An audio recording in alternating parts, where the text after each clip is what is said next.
Welcome back to Nightmind, friends, and to our new and improved office, celebrating 10 years of Nightmind. If you need an update on this renovation, it's come courtesy of the excellent artist and animator Louceph, who I've now worked with multiple times and highly recommend if you've got any illustration needs. Lou's commissions are open right now, and links to social pages and means of contact are in this video's description. Once more, thank you, Lou. It's an amazingly fresh breath of night air. The items around the office from our adventures over time may have caught your attention. That's a perfect mindset for tonight's journey, as we finish a decade of unfiction study together and begin our 11th year in Pendog Creative Library. A deep, detailed online museum of lost and obscure artistry, cartoons, mascots, writers, puppeteers, animators, and maybe a digital lair for the more mysterious characters of the world, glimpsed between the displays. On our journey, we'll encounter a few audio items to inform and enrich the exhibits. And I'm very happy to inform you that not only are we back tonight in the newly renovated Nightmind office, but so is one of our longest running sponsors for tonight's journey, Raycon, with their newly designed classic, the Everyday Earbuds. More streamlined, without a button, and with a simpler, more intuitive LED UI, the latest version of Raycon's Everyday Earbuds, the Everyday Earbuds Classic E25 model, now features active noise cancellation. They still pack 8 hours of playtime on a 32-hour battery, now with a quick charge feature. 15 minutes on charging will yield 2 hours of battery. So if you're in a situation like me where you realize in about half an hour, you're going to put down your desk work and just get a gym session in, you can guarantee more playtime to cover it in only a short charge. Don't worry about device switching as you move around, since Multipoint is another new feature, allowing you to connect to 2 devices at once. Enjoy Raycon's set of sound profiles, providing you with the best audio experience while blocking out background noise with active noise cancellation, supported even further by the new model's better performance for awareness mode. I've been using Raycon's Everyday Earbuds for years, and it's excellent to have them back in the office, with a new array of colors for their dust-proof earbuds and cases. Go to buyraycon.com/nightmind to get 20% off fan-favorite Everyday Earbuds Classic. The link is in the description box below. Again, just go to buyraycon.com/nightmind to get 20% off fan-favorite Everyday Earbuds Classic, sponsored by Raycon. Thank you so much to Raycon for providing audio support for our long journey into Pendog Creative Library. Now, as this is an impressive and media-laden story I've been preparing to explore for a while, I'd like to provide some exploration guidance, beginning by directing your attention to the video timeline in the description, where I've used the YouTube chapter system to keep our tour of Pendog Creative Library organized. Like any museum, you may want to go to certain rooms or exhibits on curiosity's direction, or go the whole journey with information at hand to keep track of where you are. Pendog Creative Library contains archival items on all sorts of characters, their creators, and events in this timeline's alternate history. The very first step we're going to take involves the foundation of the site. Walkthroughs for each significant character and their creator hall after is labeled in the chapter system. We begin with Penny M and the Pendog Creative Library team, and finish with Miss Hecate in the first leg. I advise you go through those 2 sections, at the very least, if you're going to skip around and just want to see the darker elements in the story quickly. Updates have occurred since the launch of Pendog, and all exhibit halls we visit will be up to date as of tonight. Story segments involving the underbelly of the narrative are in the second leg, but you'll see plenty of hints about it on the way. In the spirit of advising you on the greatest experience at your own pace, there is a trigger warnings list provided by the team on screen for you now. I am asking you to look at the screen quickly and make yourself aware. Understand your comfort. If you're allergic to any of these ingredients, be mindful of points you might wish to jump ahead. If you found exploring horror topics with me gives you greater ease, just mind your pacing. Listen to the narrative flow for context of upcoming subject matter, and utilize the pause button as we encounter anything particularly challenging. Also consider the video timeline, allowing you to choose your section. I do naturally invite you to walk through entirely of your own accord now if you want. And you can make a whole night of it, just getting lost in the best way. And if you miss the bloody parts, you know exactly who to come to, don't you? A shout out before we begin, too, with Kinder Eyes, aka Mirphy, the creator and director of Pendog, Sushi Cats, the co-creator and arts manager, and the more than 80 contributors to this unfiction project, making it, by far, the largest unity effort in the unfiction field I have seen. From illustrators to animators, puppeteers, prop makers, voice actors, photographers, 3D modelers, developers, writers, musicians, audio engineers, video editors, and more, with names you may recognize as unfiction creators with their own projects, lending effort and skill to Pendog Creative Library. It's going to be a long, delightful, and mysterious night. Let's get this tour underway.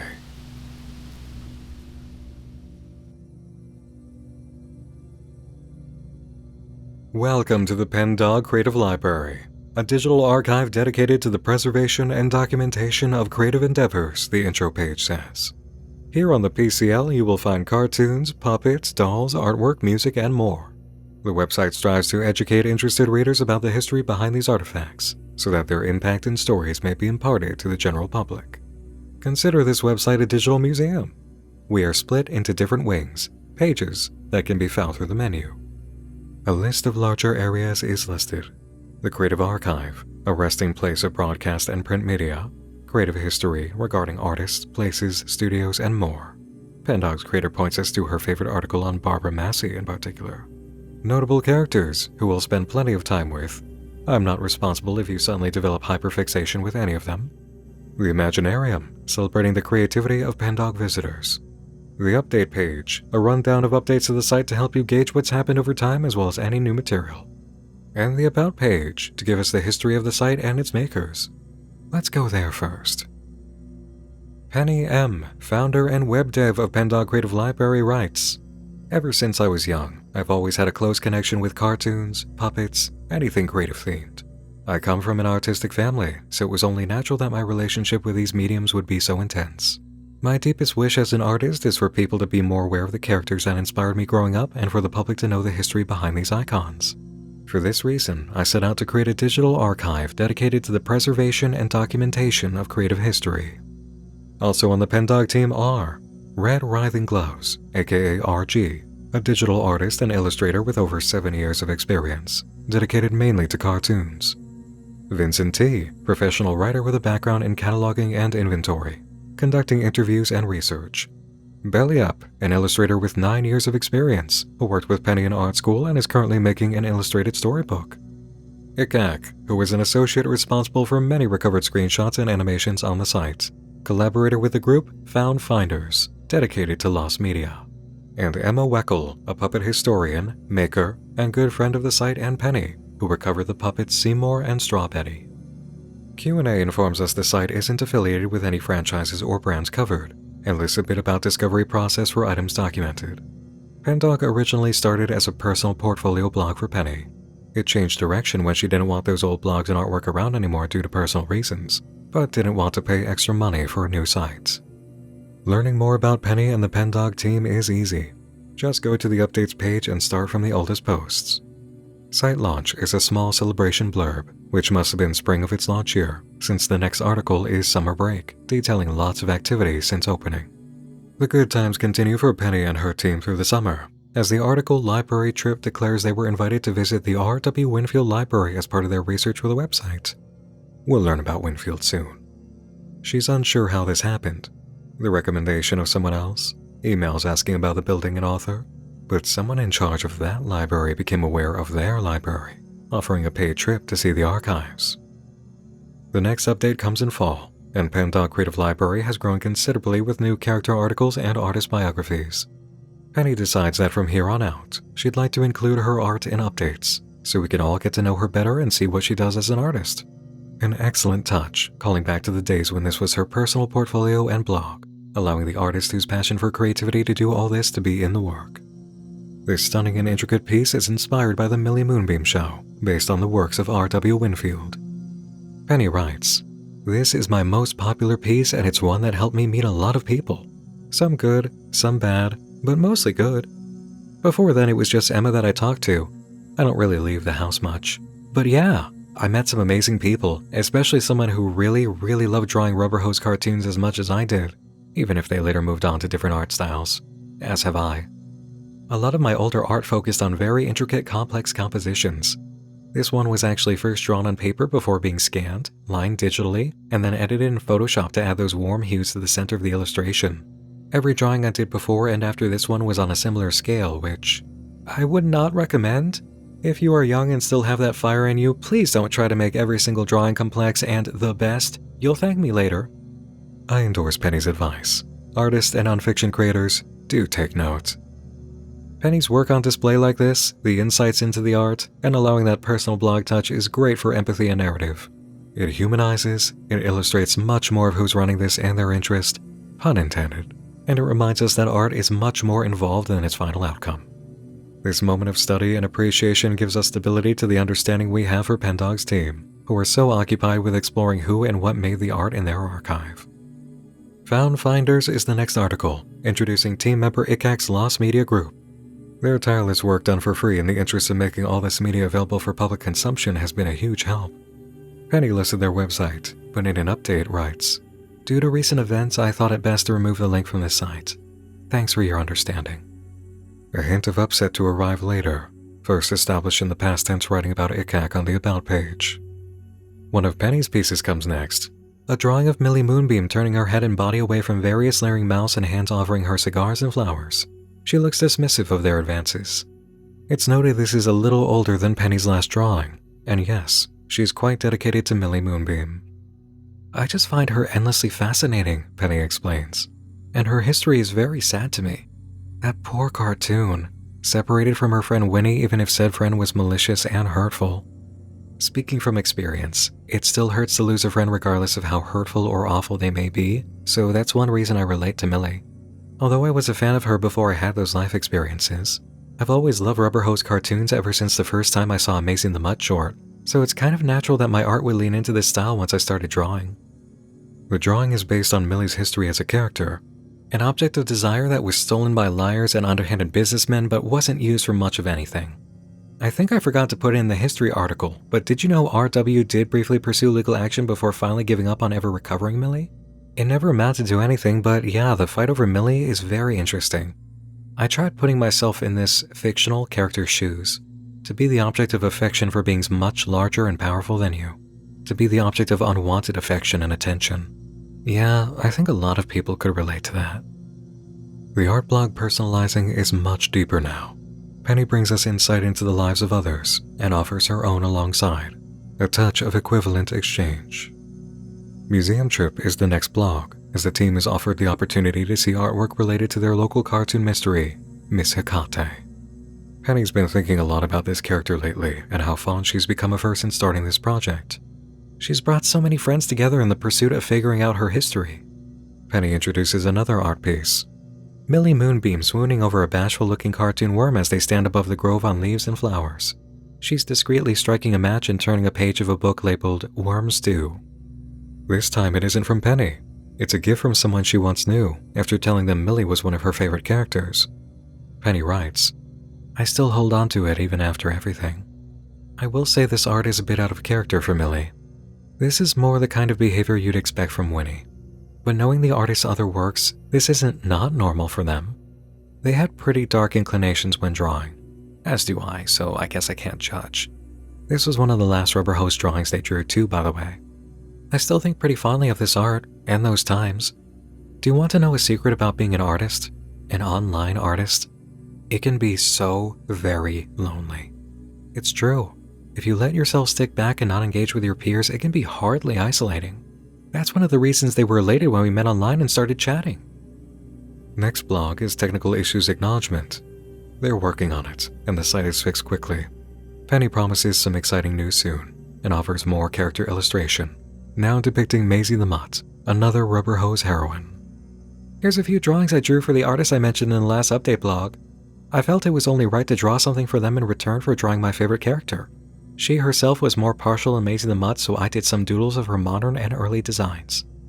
Of particular interest in this lens, Maisy the Mutt offering a giant flower to Millie Moonbeam.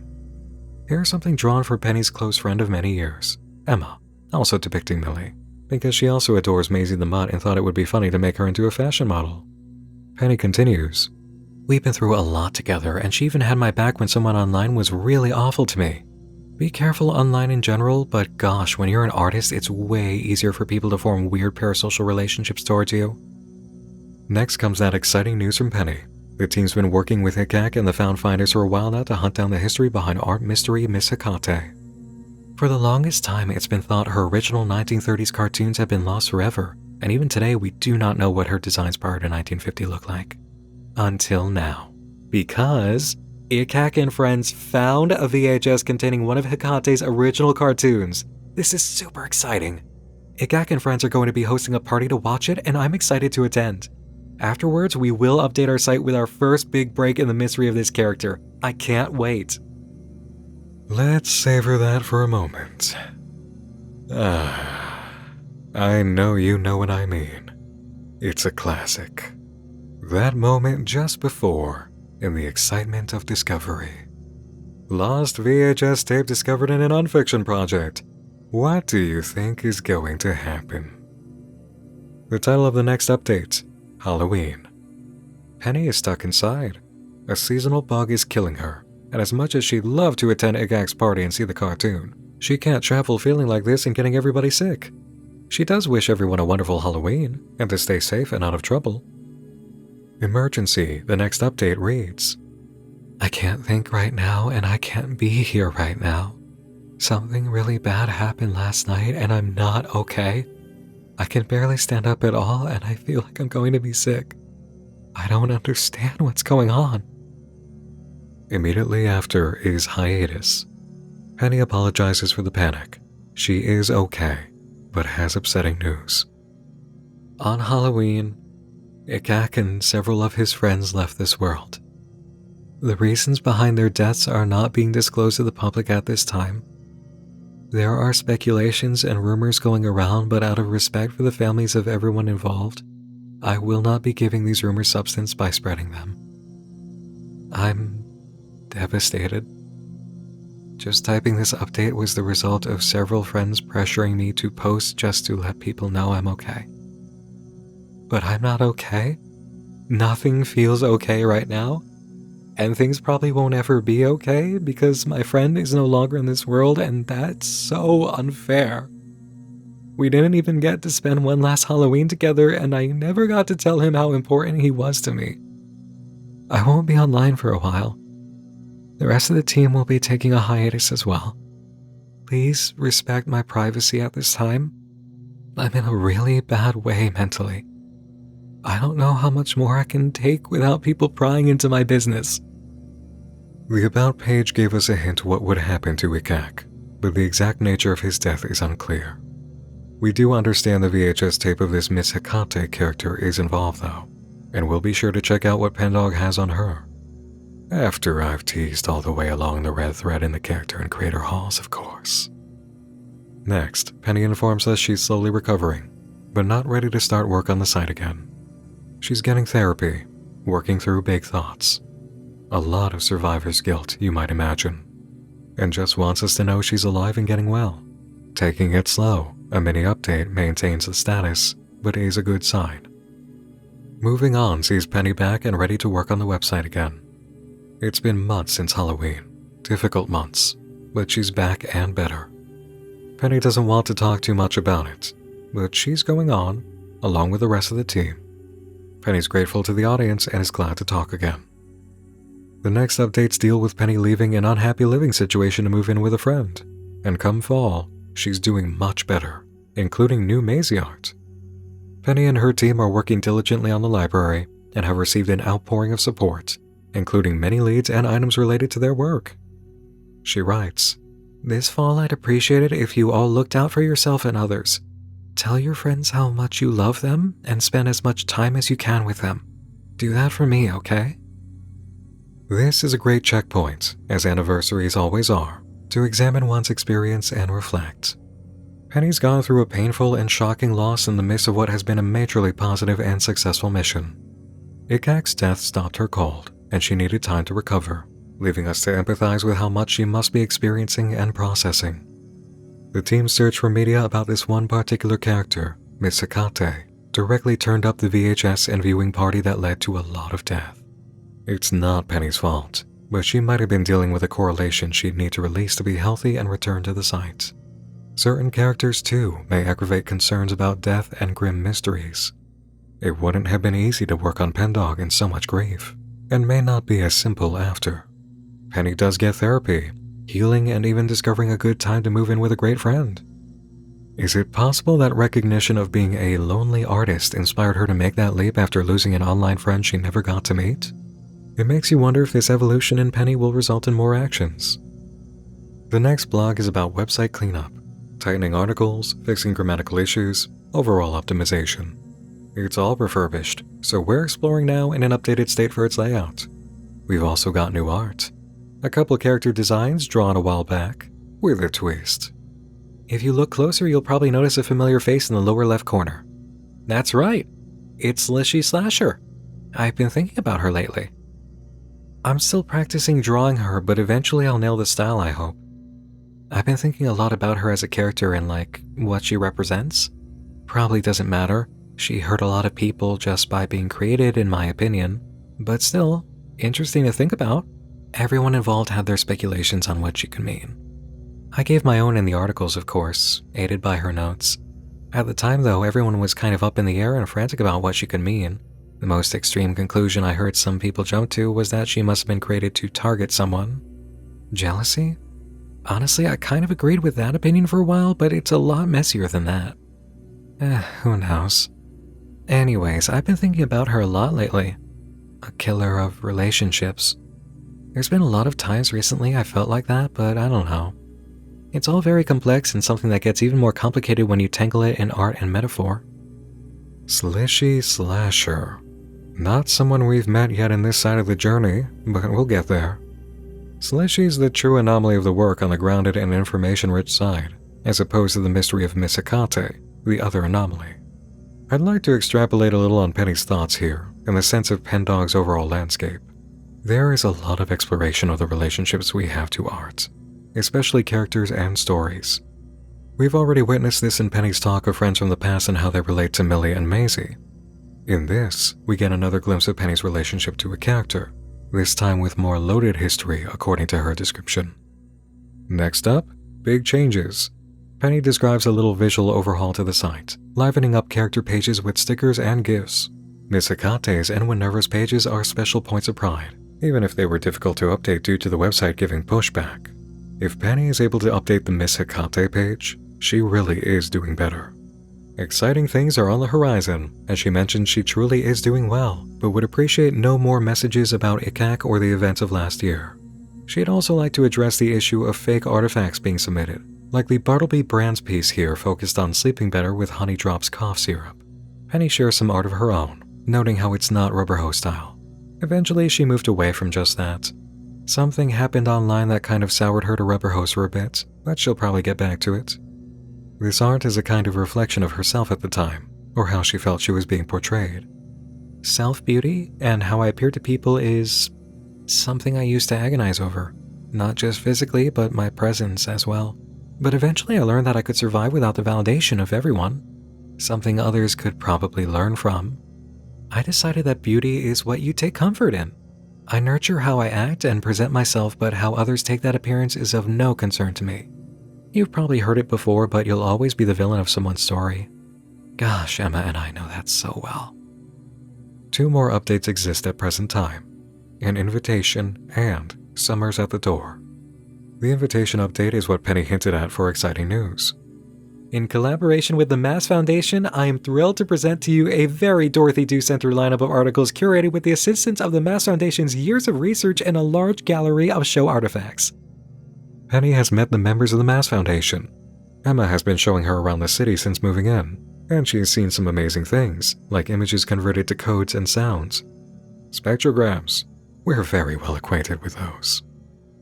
It was also the first day of remembrance for Anthony Burrow, she notes, so she took a week to mourn and rode the ruby red line to place flowers. Without him, the website would not exist safely, and we wouldn't be seeing this resurgence in fan culture and artistic preservation that's been taking off the past few years. The world's still rough, but it's a less miserable place lately. Penny also provides a rundown of updates to the site. Finally, Summer's at the door, the latest blog. Penny's had a great, if hectic, few months, so she's asked her amazing friend Red Writhing Gloves, the lead artist for the site, to help out this update. RWG is more familiar with Maisy the Mutt's history as a cultural icon and counterculture symbol adopted by punk communities. That's a cool chapter for us to look at in Maisy's wing. Big news, too. Penny's been offered a job at the Winfield Library, the first location mentioned during the Pendog effort. Altogether, people have been awesome. RWG, Emma, Vincent having helped retrieve Penny's special writing binder after forgetting it during a research mission. Before the info on what's been added to the site, we see a ceramic ashtray for Maisy the Mutt chilling in a bathtub. It's a good vibe to leave on. It's pretty substantial for an updates area, isn't it? Lots of humanizing for Penny, getting to know the Pendog overview and her relationship to the site, art, and touches of history with certain characters and certain people. Now, let's go get acquainted too. As soon as you open the character index page, you meet this delightful ensemble piece.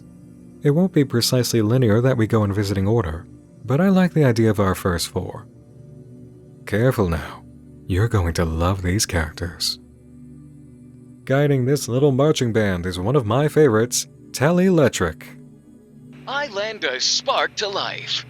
I can cook, I can clean, I can even move trains. Brought to you by Telectrica Innovations.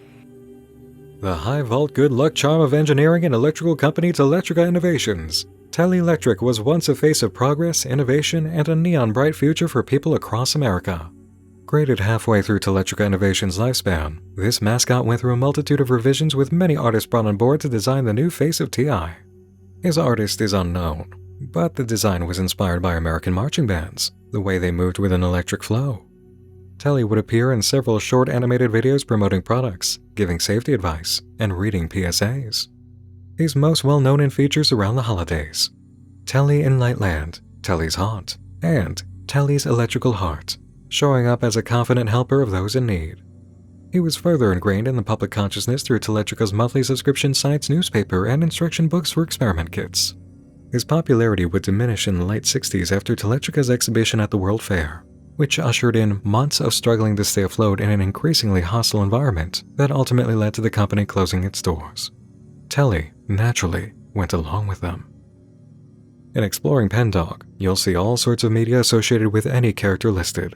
You've just got to open the Creative Archives page, then sort by tag or category to get it precise, because it'll show everything in order of update initially. If we sort by tag for Tellie Lectric, we can explore quite a few things, and even get a bit of insight on the World's Fair that led to the company's end. A few items have audio attached. Lucky us getting to hear the voice of Tellie in this ad for a new Telectrica toaster.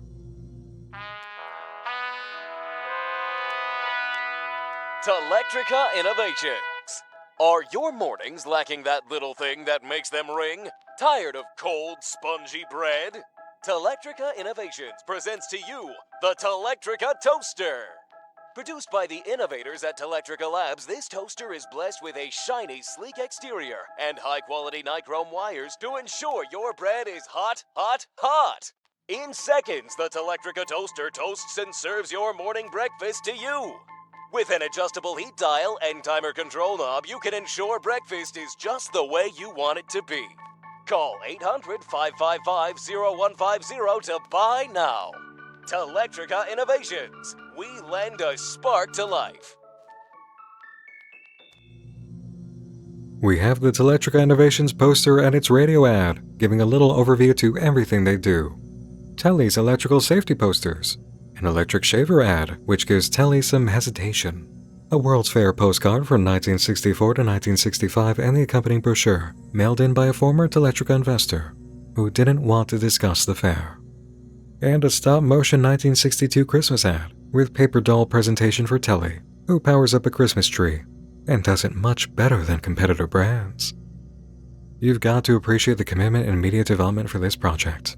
That also goes for the inventive introduction of the next piece, which, fair warning, this project is made by a majority of proudly queer artists across a wide array of pride flags, and as such, you'll encounter moments in the art addressing topics of queer life and difficulties of that experience, including slurs and threats to happiness, which I'm sure you picked up in the triggers list at the start of the tour. It is the case with this next piece, though it's in a reclamant attitude. This 1970s punk band album includes a track titled We All Fall Down at the World Fair, with Tellie on the cover. Pendog somehow only has the instrumental track, but did manage to get the lyrics, and Penny tells us this.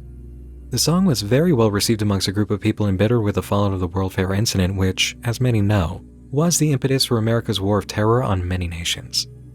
Immediately, we understand we're dealing with alternate history of world events, not just art and media. The lyrics give us some picture of the World Fair incident. We all go down and fly up high. We all look up at the sky, at the World Fair. A fire in the air, a high vault man. What did they see when the sky went red? Was it fate? Was it right? We all go down to the fair tonight. I guess that we'll never know what dragged everyone deep down below, in charring remains of acid red, that blue spark man dancing baton in hand. That sounds incredibly damaging to Lectric innovations. Maybe something exploded and there was a mass electrocution, or a wire slipped loose and hit a mass of people. The future may provide more info on this event and Tellie's history. Next up, Beetrice B., the darling honeybee fairy of the Bartleby Brands Candy and Sweets Corporation. With just a droplet of my Bartleby Brands nectar, the most tasteless meal becomes a delectable entree. With a honeyed hum and a whoop-de-doo, Bartleby's Brands provides for you. As recounted from the company archives, in the 1930s, Marigold Fulch, daughter of Bartleby co-founder Aaron Fulch, had visited one of their 5 factories and had a dream the next night which inspired her to draw the first depiction of the character. Mr. Fulch knew he had to use it, and after a few revisions, Beetrice B. was ready for the public. In an instant, she was a hit, and Bartleby Brands gained major footing in the market. Beatrice's popularity inspired the company to make dolls and storybooks, furthering general awareness and embrace of the character. A world build came along, portraying Beetrice B. as the benevolent, if know-it-all fairy spreading sweets among the gloomy masses of the land of Humdrum. Media plans were developed further, talks of a mixed media live-action and animated film, but higher-ups had serious investment concerns past pre-production and beginning phases, so the project ended prematurely. You'll recognize Beetrice B. from the fan art Penny put in a recent update, asking that only official media be submitted to the site. We can take a look at the real deal now, using the Creative Archives tag system. A few items are on display from Beatrice's history. I enjoy the honey bottle newspaper ad, the model sheet, Halloween poster, and clay model sheet. But a note of interest exists depending on category in the archive search. Beatrice has 9 items, Bartleby Brands has 11. One is shared between them, alluding to a Bartleby-specific piece, the Botanical Garden Grand Opening. Penny writes, "The event that the poster mentions was a huge affair that Bartleby Brands poured a lot of investment into, as it was Factory 9, the brand's largest, that featured a garden to show off to the public. Though Factory 9 was a splendid site that showed off the company's wealth and served as an example of the brand's new era, there were several mishaps at this event that marked it as a bittersweet occasion for everyone involved." Another company-related event with mysterious incidents. This points us to the Bartleby category-specific item, the brand's tour package, pertaining to their factories. A radio ad accompanies this info.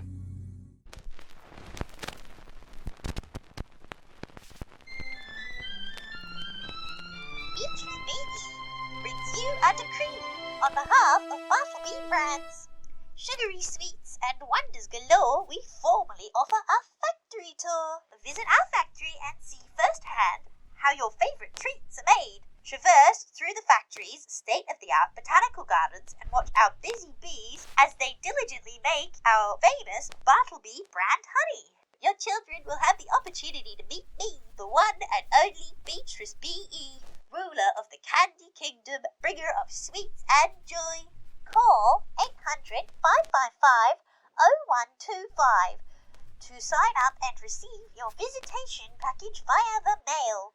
We eagerly await your visit to our Candy Kingdom. With a honeyed hum and a whoop-de-doo, Bartleby's Brands provides for you. Close-up of the tour material shows some damage, with a bit of intentional censoring and a curiosity. This red line under your tongues. Rules about the tour and a liability waiver give us echoes of Willy Wonka. The tour ticket is for 10 a.m., August 21st of an unspecified year, and censored information for the specific factory. Interesting little oddity, isn't it? And now we come to a character we've seen mentioned quite a bit, Maisy the Mutt. Well, ain't that a coinky doink? Maisy the Miracle Mutt at your service. The Miracle Hound The Marvelous Mutt. Maisy M. Mutt is perhaps the most famous character archived on our database. A storied character with a love for the creepy, the ghostly, and the ghoulish. Her stories have ranged from playful volleys to slapstick nightmares. Created by head artist and studio co-founder Ivan Hoth in the 30s, Maisy's had a long career as probably the most morbid cartoon character in Pendog Creative Library, with a strong association with the supernatural, digging graves for a job during her first appearance. Penny writes, "While most characters of the time were running away from monsters and being menaced by trumpet-playing ghosts, Maisy could often be found tagging along for the ride and being great pals with similarly ghoulish characters. She'd often play the villain as often as the hero. Her premiere episode is the namesake of another team member, Red Writhing Gloves, in which Maisy played a devilish figure selling a down-on-their-luck musician her pair of magic gloves for a terrible price.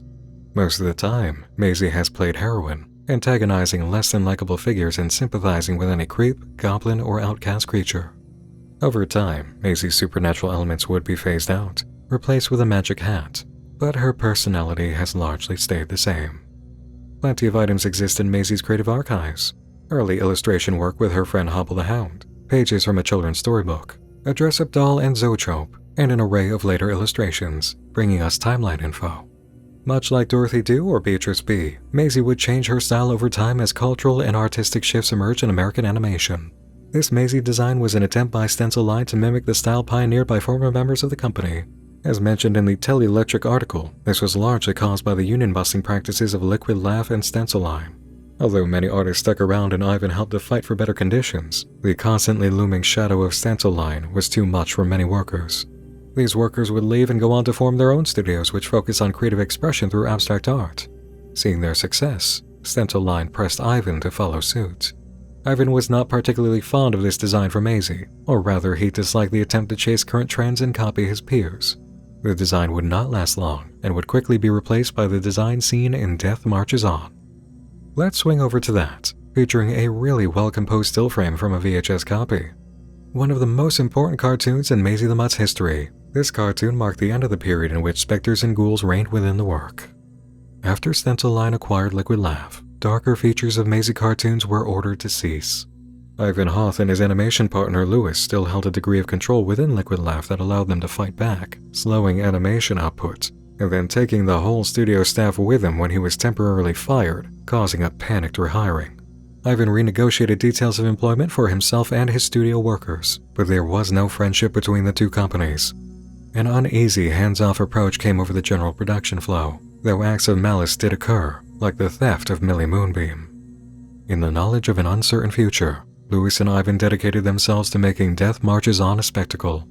The final result was a ghoulish animation detailing Maisy the Mutt introducing her many ghostly family members and the dead to a returning Hobble the Hound, before enthusiastically burying him alive for trying to steal her magic hat.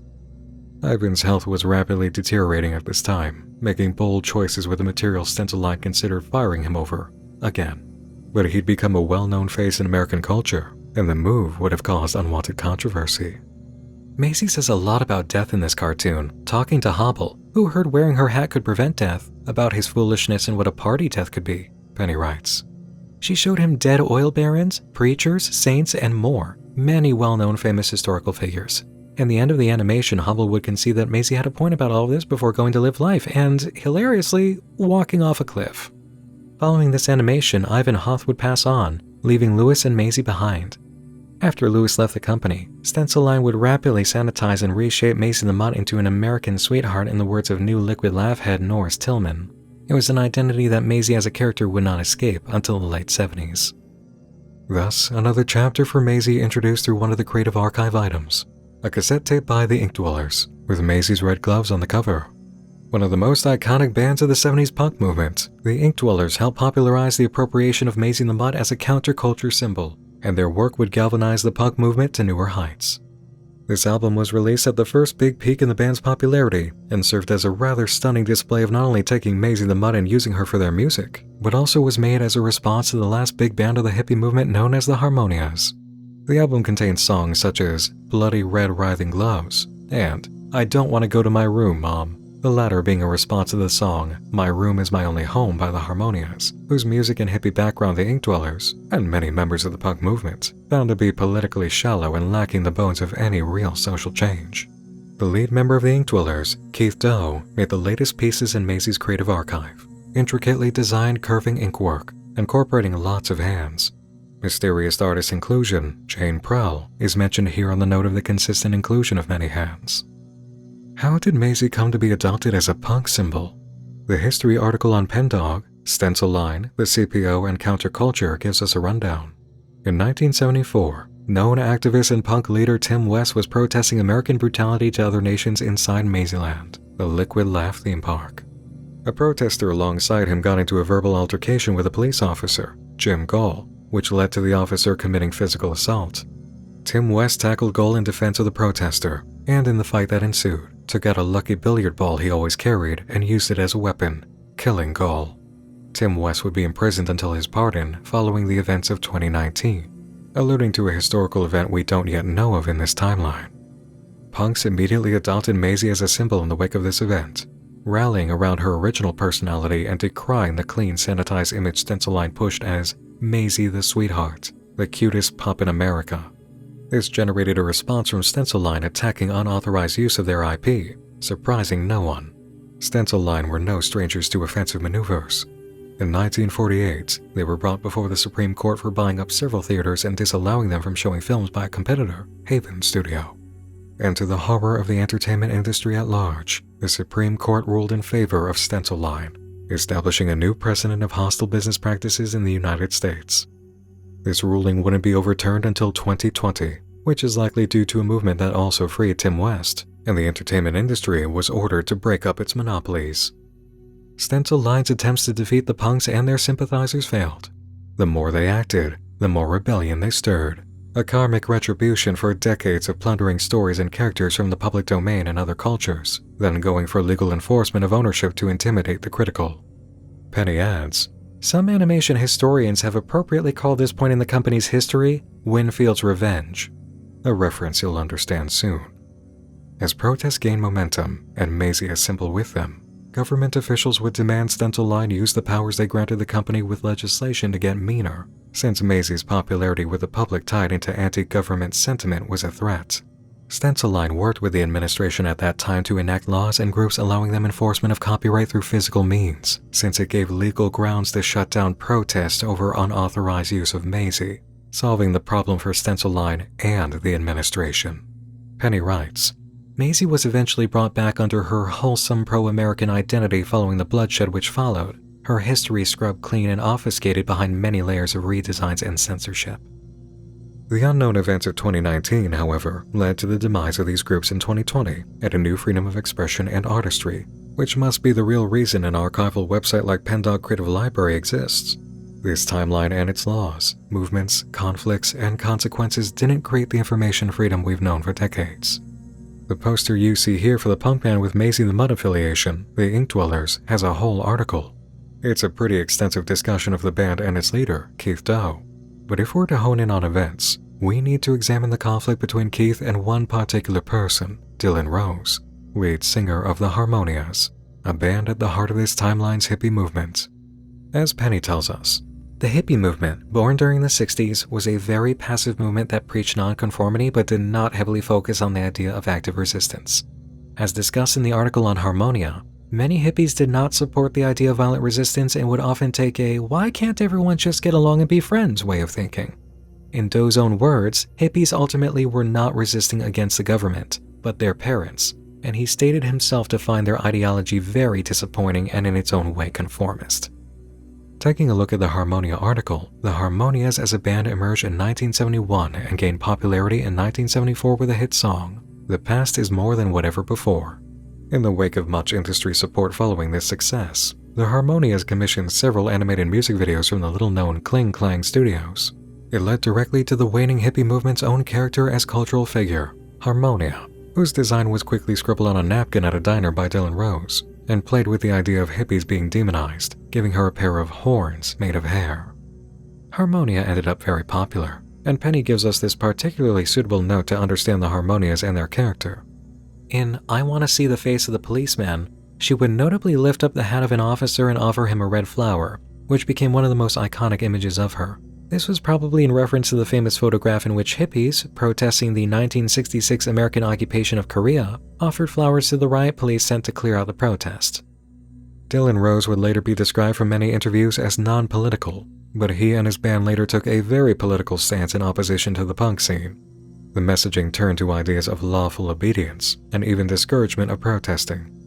Penny writes, "The band also would often play at events whose profits went back to the war effort and to colonial apartheid states. This was inexcusable and done shamelessly despite protesters frequently surrounding these venues handing out flyers." Dylan Rose blamed the punk scene for the decline of the Harmonias, specifically pointing at the Inkdwellers. It's no great surprise that in 1978, Keith Doe of the Inkdwellers would be murdered with 12 rounds of gunfire after a show by Will Bennings, a police officer, who would in time confess it was a hit job for a friend, Dylan Rose. Justice was never served, in the traditional way, as Dylan Rose would die 2 years later in 1980. Penny doesn't cite the cause of death. That's a lot of history at once on the Maisy the Mutt front, isn't it? Let's take a moment to refresh ourselves with a lighter character in the Liquid Laff wing. Lancer the Paper Fiend. Created during Louis Pardain's employment at the Kelbridge Chronicle, he would star in a comic titled Lancer in the Inkwell, a fourth-wall-breaking strip. He was a very curious, easily irritated character who would often fight with the reader or his artist. There's not much to his history beyond that, or material in the archives, but what is here is surely fun. It's really just what Lancer is. A fun early creation of Louis Pardain, the studio partner to Ivan Hoth, who made Maisy the Mutt. And now that we've covered Maisy the Mutt and Lancer and introduced Louis Pardain, we can talk about Ivan Hoth. Born into a family of doctors, Ivan would grow up to become one of the most well-known cartoonists, illustrators, and animators of his time. Despite a childhood of artistic passion, he was sent to medical school by his parents, hoping it would dissuade him. But to everyone's benefit, it surely didn't. Ivan dropped out of school after 2 years, began working odd jobs, and submitted comic strips to the local paper, the Kelbridge Chronicle, where Louis Pardain was making Lancer in the Inkwell. Ivan studied under Louis after being invited to Kelbridge, and the two became fast friends. They eventually became roommates in an apartment that doubled as a silent studio for their own ideas.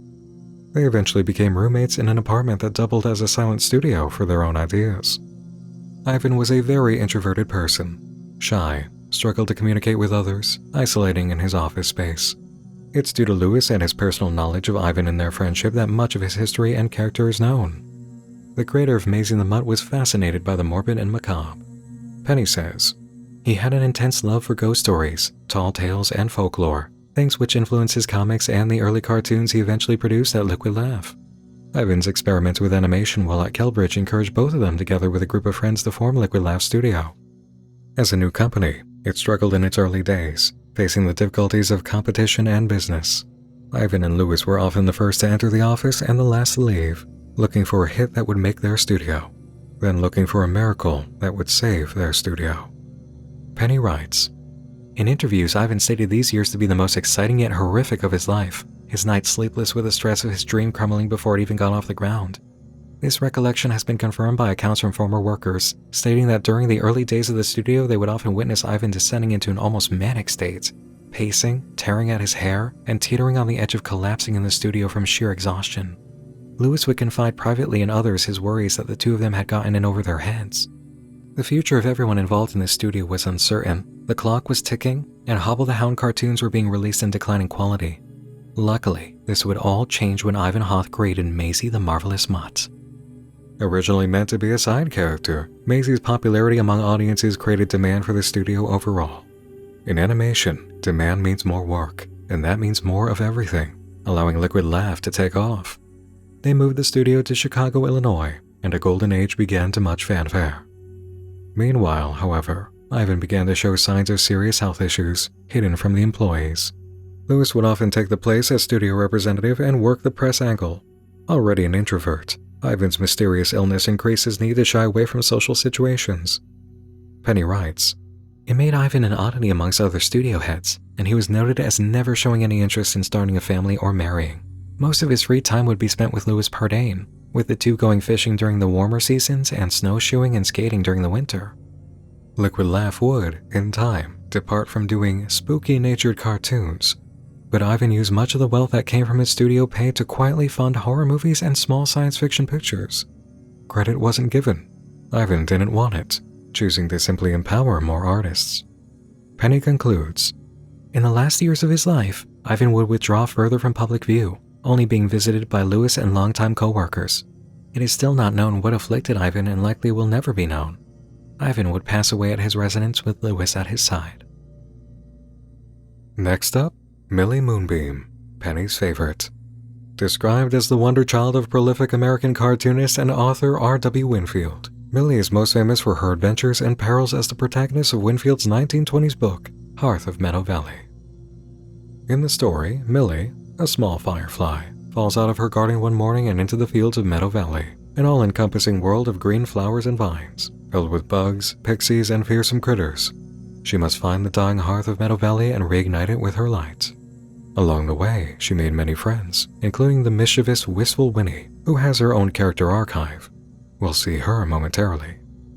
Millie was a very important character in Winfield's life as he had no children or surviving family to speak of. When interviewed following the release of his third novel, he was noted as saying, "Millie, in all her wonder and luminous charm, is my only daughter." Winfield had wanted his entire life to see his work in movies, for he was noted several times as saying if he could get Millie in a movie, he could die a happy man.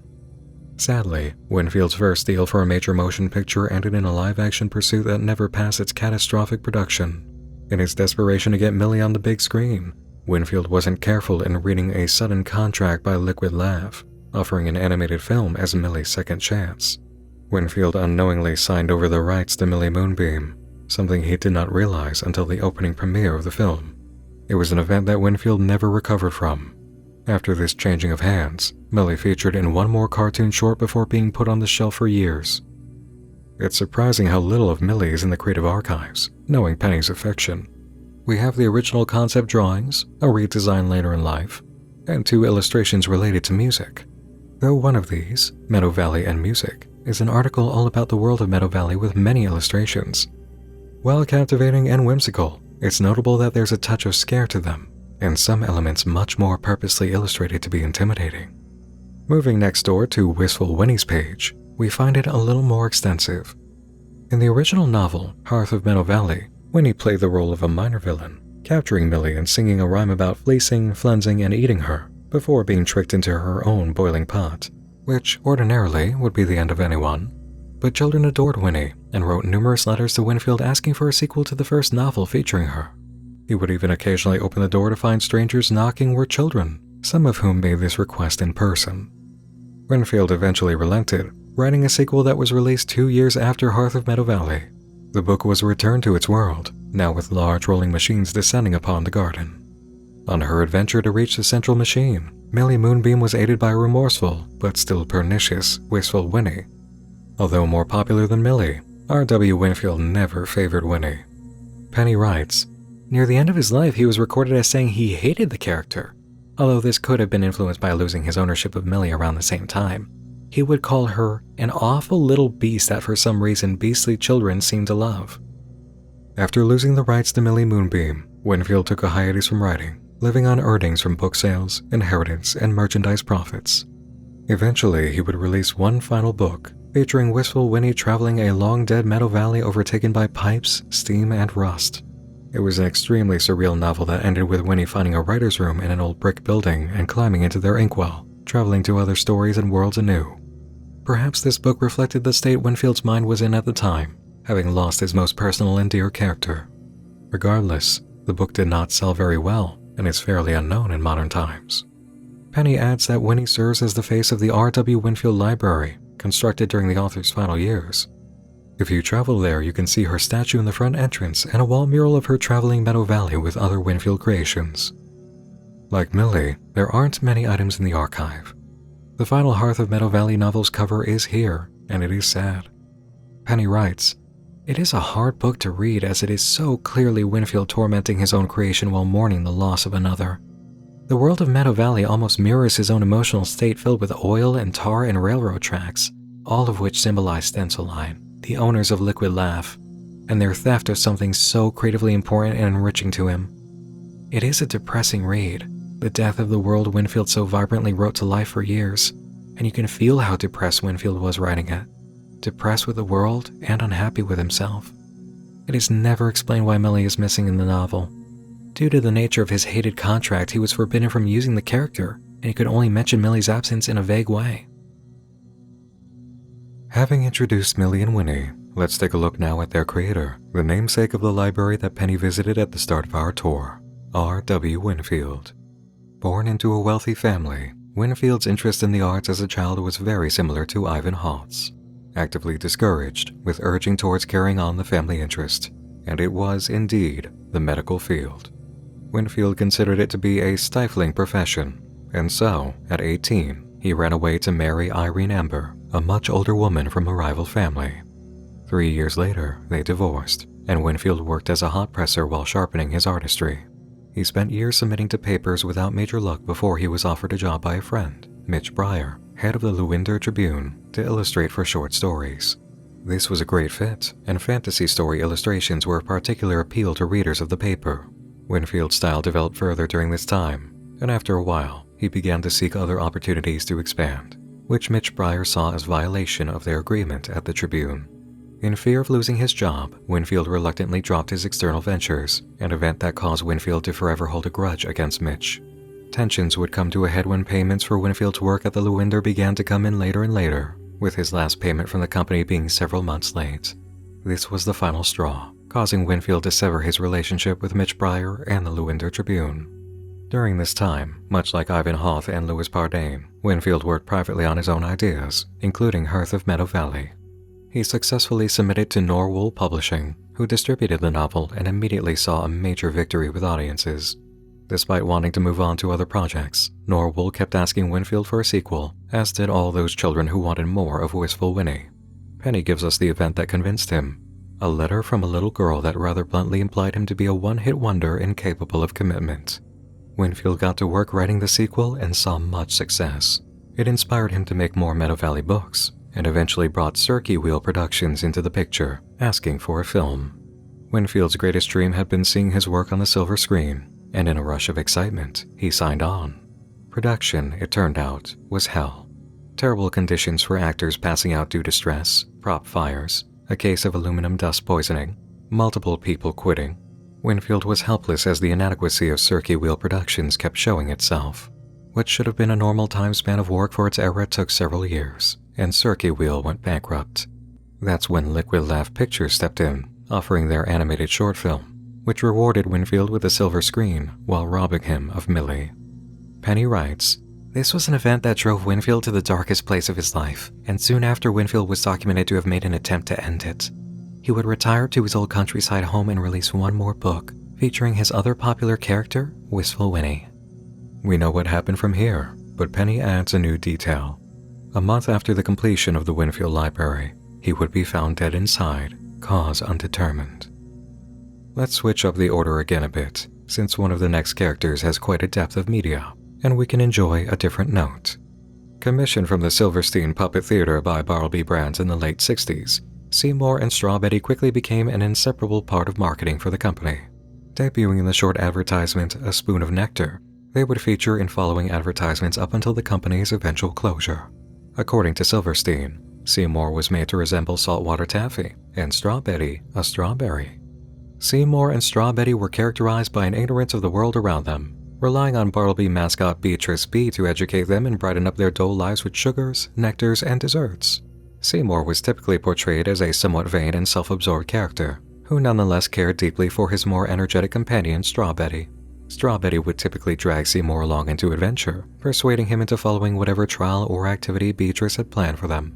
The two characters were well received, but never as popular as Beatrice, and were the first to disappear in marketing when the company began shutting down. They've been recovered in recent years by Emma Weckel, a team member of the Pendog Creative Library. Many photos and videos are sent to the PCL featuring the two, granting them new life. Strawbetty is in the Creator Archives, but only for a concept sketch, seen here.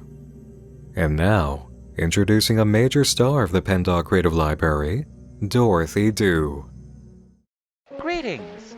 I am Dorothy Do, America's favorite sailor. Remember, kids, sleep 8 hours at sea and keep one eye open. I feel like everyone's lost at sea. No lighthouse to be seen, and everyone is sinking. Dorothy Do was created by Barbara Massey as the protagonist of her series of novels, The Deep Blue, about a world completely submerged in water. Dorothy would travel across islands and the sea, exploring its marvels and mysteries, never returning to the same place twice.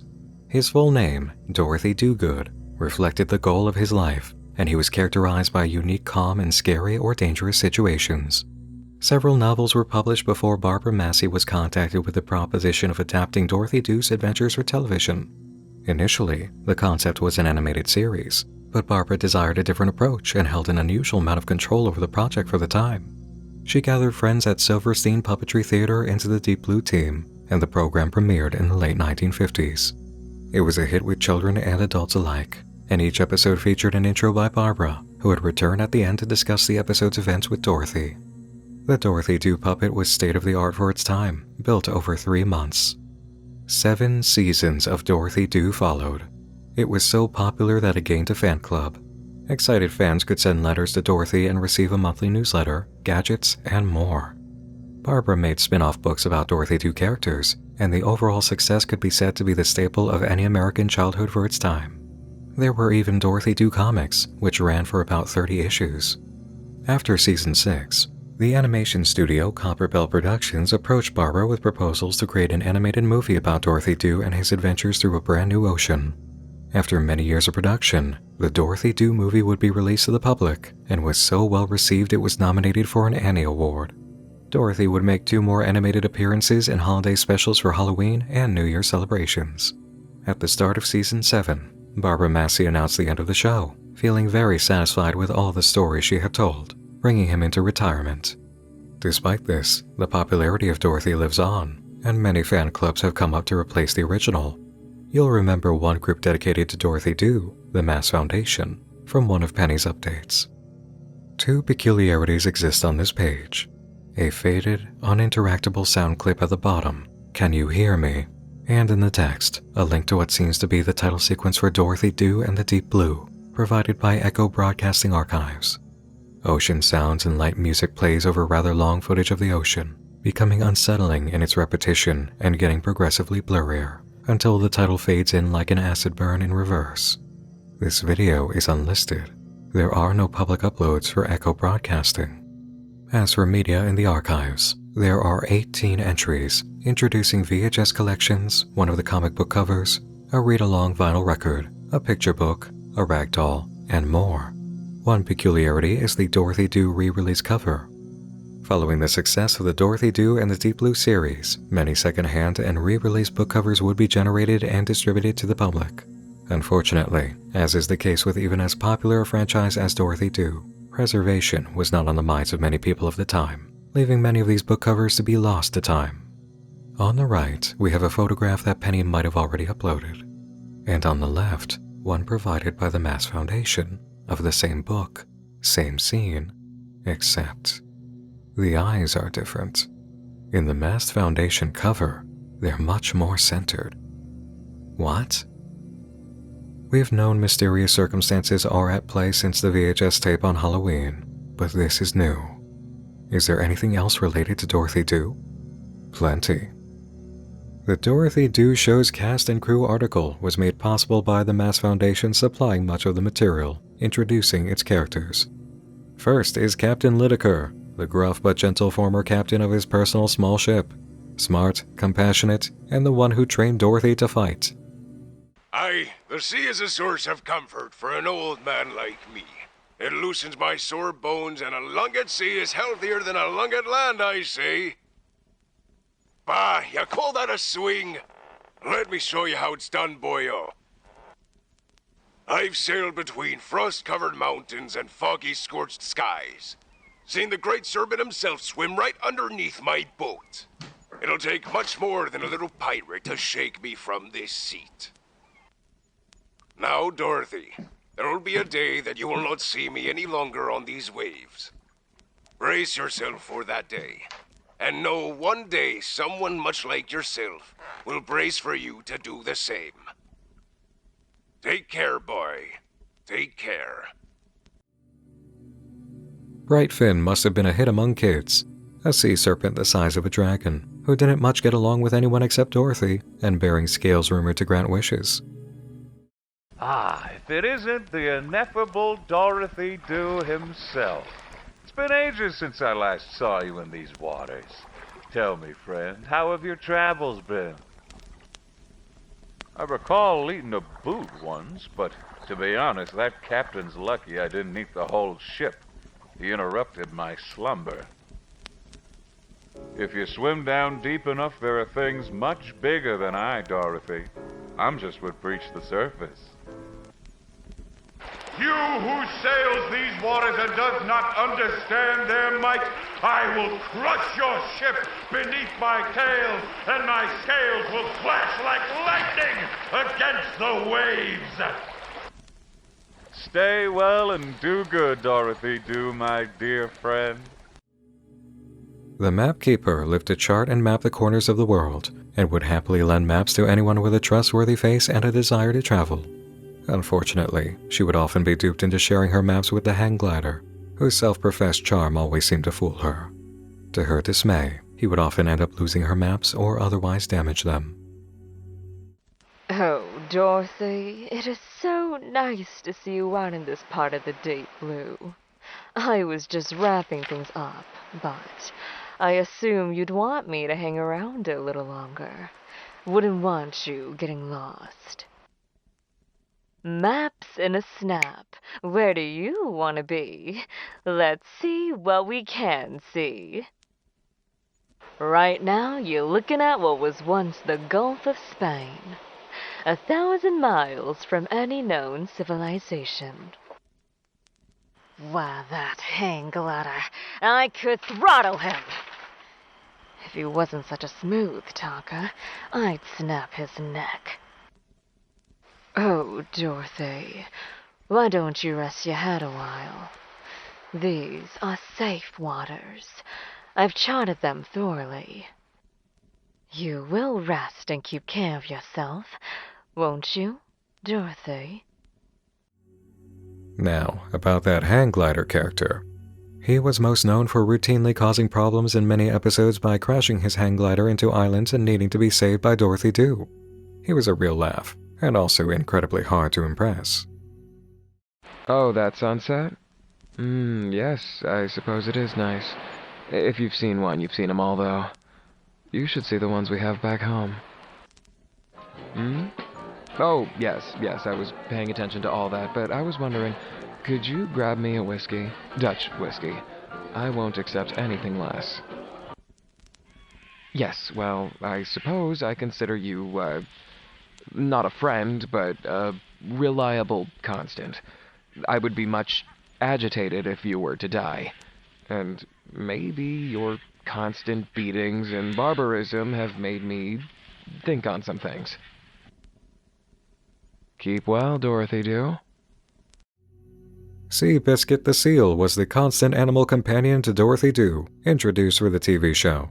Despite being a cute and cuddly animal Dorothy rode through the waves, Sea Biscuit was always shown as Dorothy's best friend and equal. Dorothy, look over there, to the starboard side.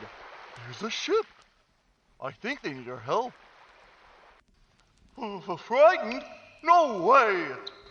Well, maybe just a little. How about a song to lighten the mood? Come on, Dorothy. We're your best pal.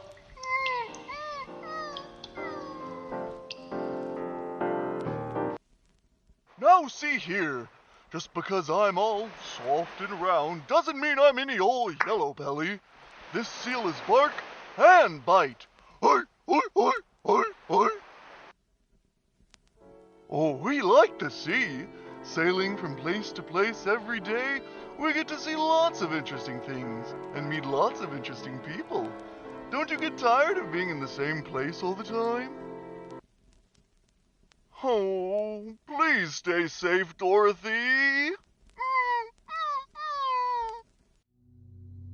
The historian doesn't have voice lines here to play, but does have a sketch and description. a timid, stuttering, and curious man who knew many things about the places visited by Dorothy during travels. He apparently knew the one true history of the world. The floaters are one of the long-lasting and memorable additions to the show. Skeletons of long-dead sailors who floated alongside Dorothy's ship, often narrating scene transitions in a barbershop quartet manner. Captain Cadaver was the bane of the Deep Blue, a character so ferocious that she scared an entire generation of children and parents alike. An evil pirate. That's it. The photo provided by the Mass Foundation is also blurry. Description reads, art of a maniacal-looking pirate with braided gold hair and a bloody black pirate's hat. Her clothing is tattered and her teeth chipped and disjointed. Her upper face is hidden in shadows and her eyes are two simple luminous white orbs. Very noticeable lack of attention or history to a deeply prominent villain, right? In contrast, we have Cook next, with plenty of material. 3 images, a whole paragraph, and voice lines. Great jumpin' jackfish!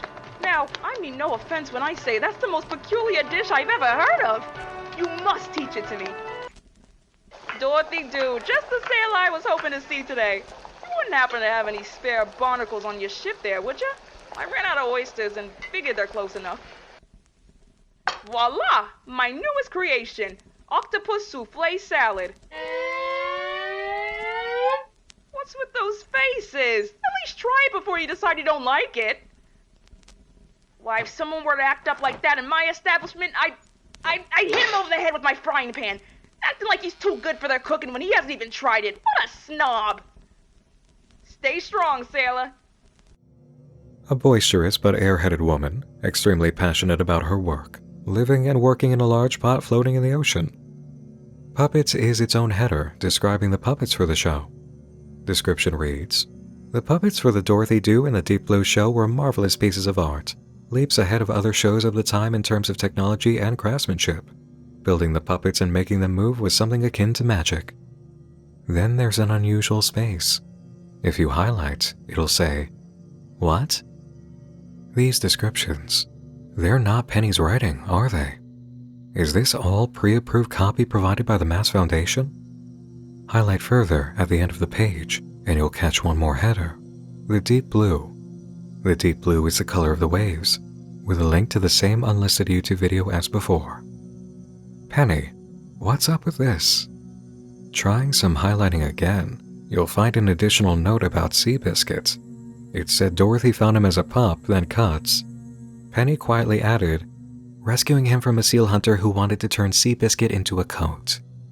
It's like the more unfriendly elements to a kid's show are being held back, while the happier things are emphasized. Speaking of, you can find an example of the floaters singing by clicking their illustration under the Creative Archives. Penny hid this away from the main article.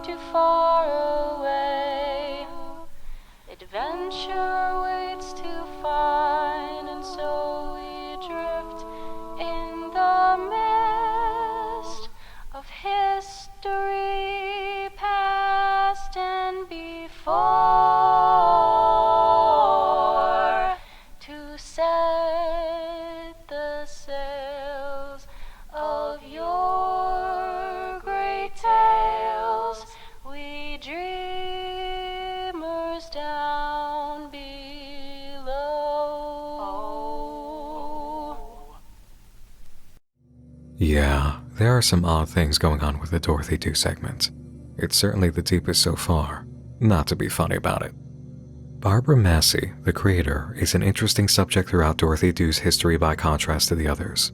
We find R.W. Winfield was a direct inspiration to Barbara Massey, and that must have guided her towards writing as primary artistic outlet. However, later in her life would disavow him.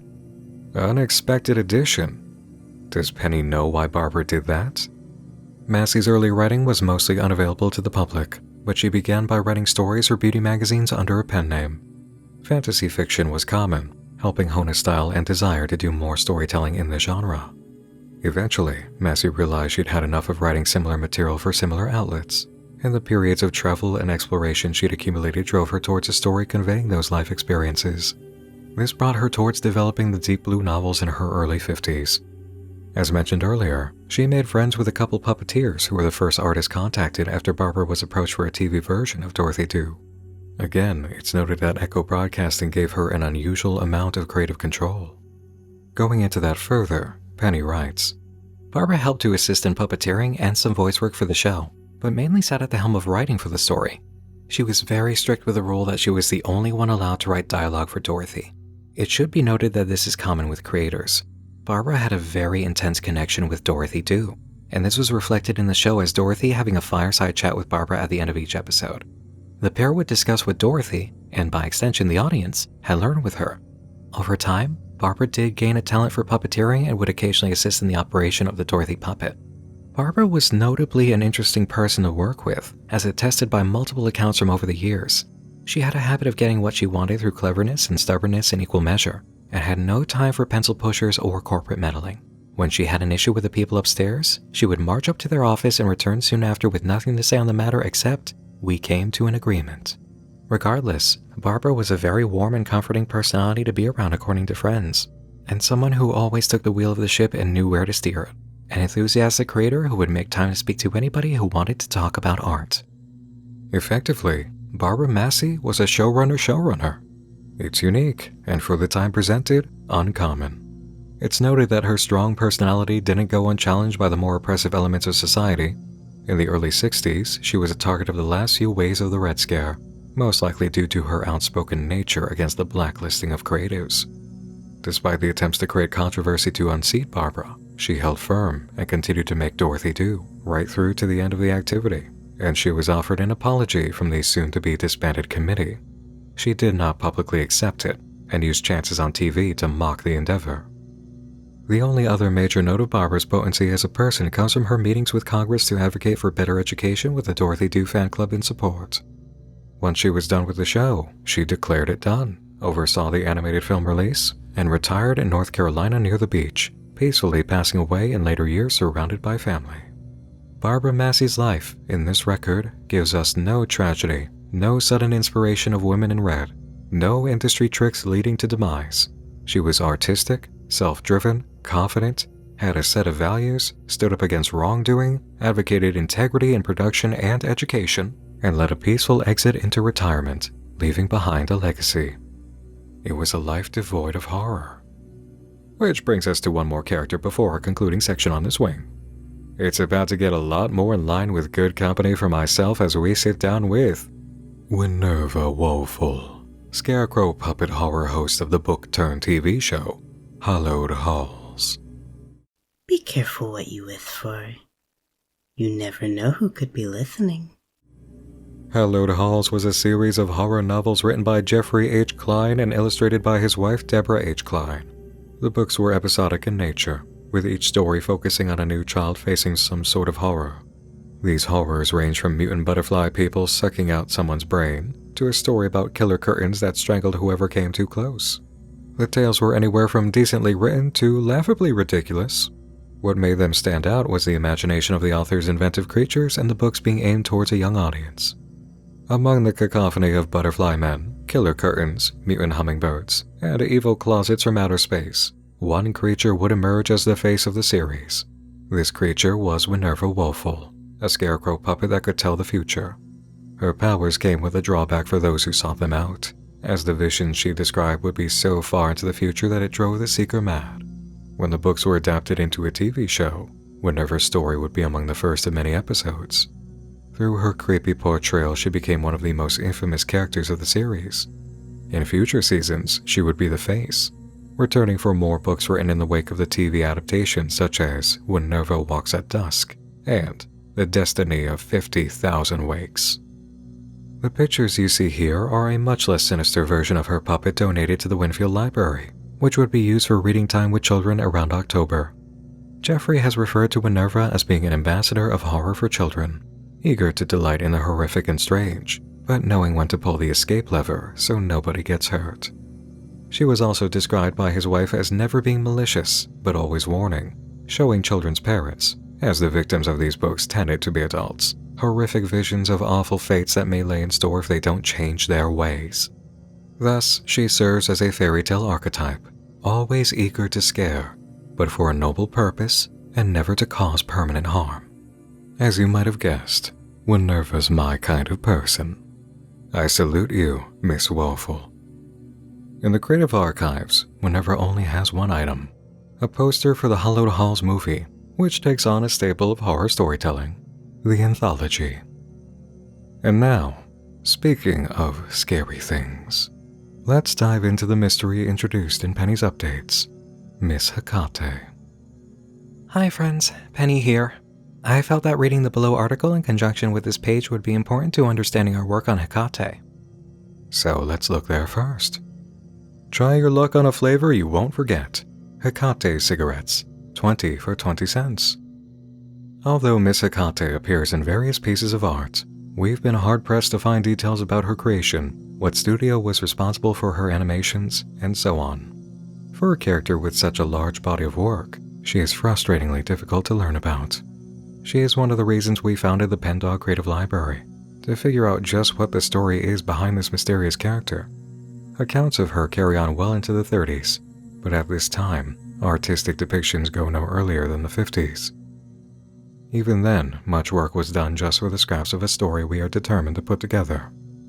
We are not certain whether Hecate started out as a cartoon character for entertainment or for advertising. This is the earliest surviving artistic rendition of her, and as can be seen here, it is hardly defaced. This archive item is dedicated to Hecate. We miss you so much. Going back to the main article, we find much of what Penny said about the poster art summarized. This character has survived only through written literature, defaced artifacts, and vague historical accounts. It is unknown what exactly Hecate looked like in her original incarnation. Copies of her design in the 50s have been recovered, but earlier than that the trail goes cold, with only very damaged artwork that gives us little indication of her original cartoon appearance. Brought to our attention by an associate, this character is one of the core reasons for which we've made the Pendog Creative Library. The winding trail of accounts and messy documentation are just as interesting as the cartoons Hecate herself featured in. From what we can glean from history books, Hecate was a female cartoon existing well before Maisy the Mutt, with features running well into the first years of the dog's run. We know from written descriptions that she had horns, red gloves, a worm-like appearance, and a scarlet smile.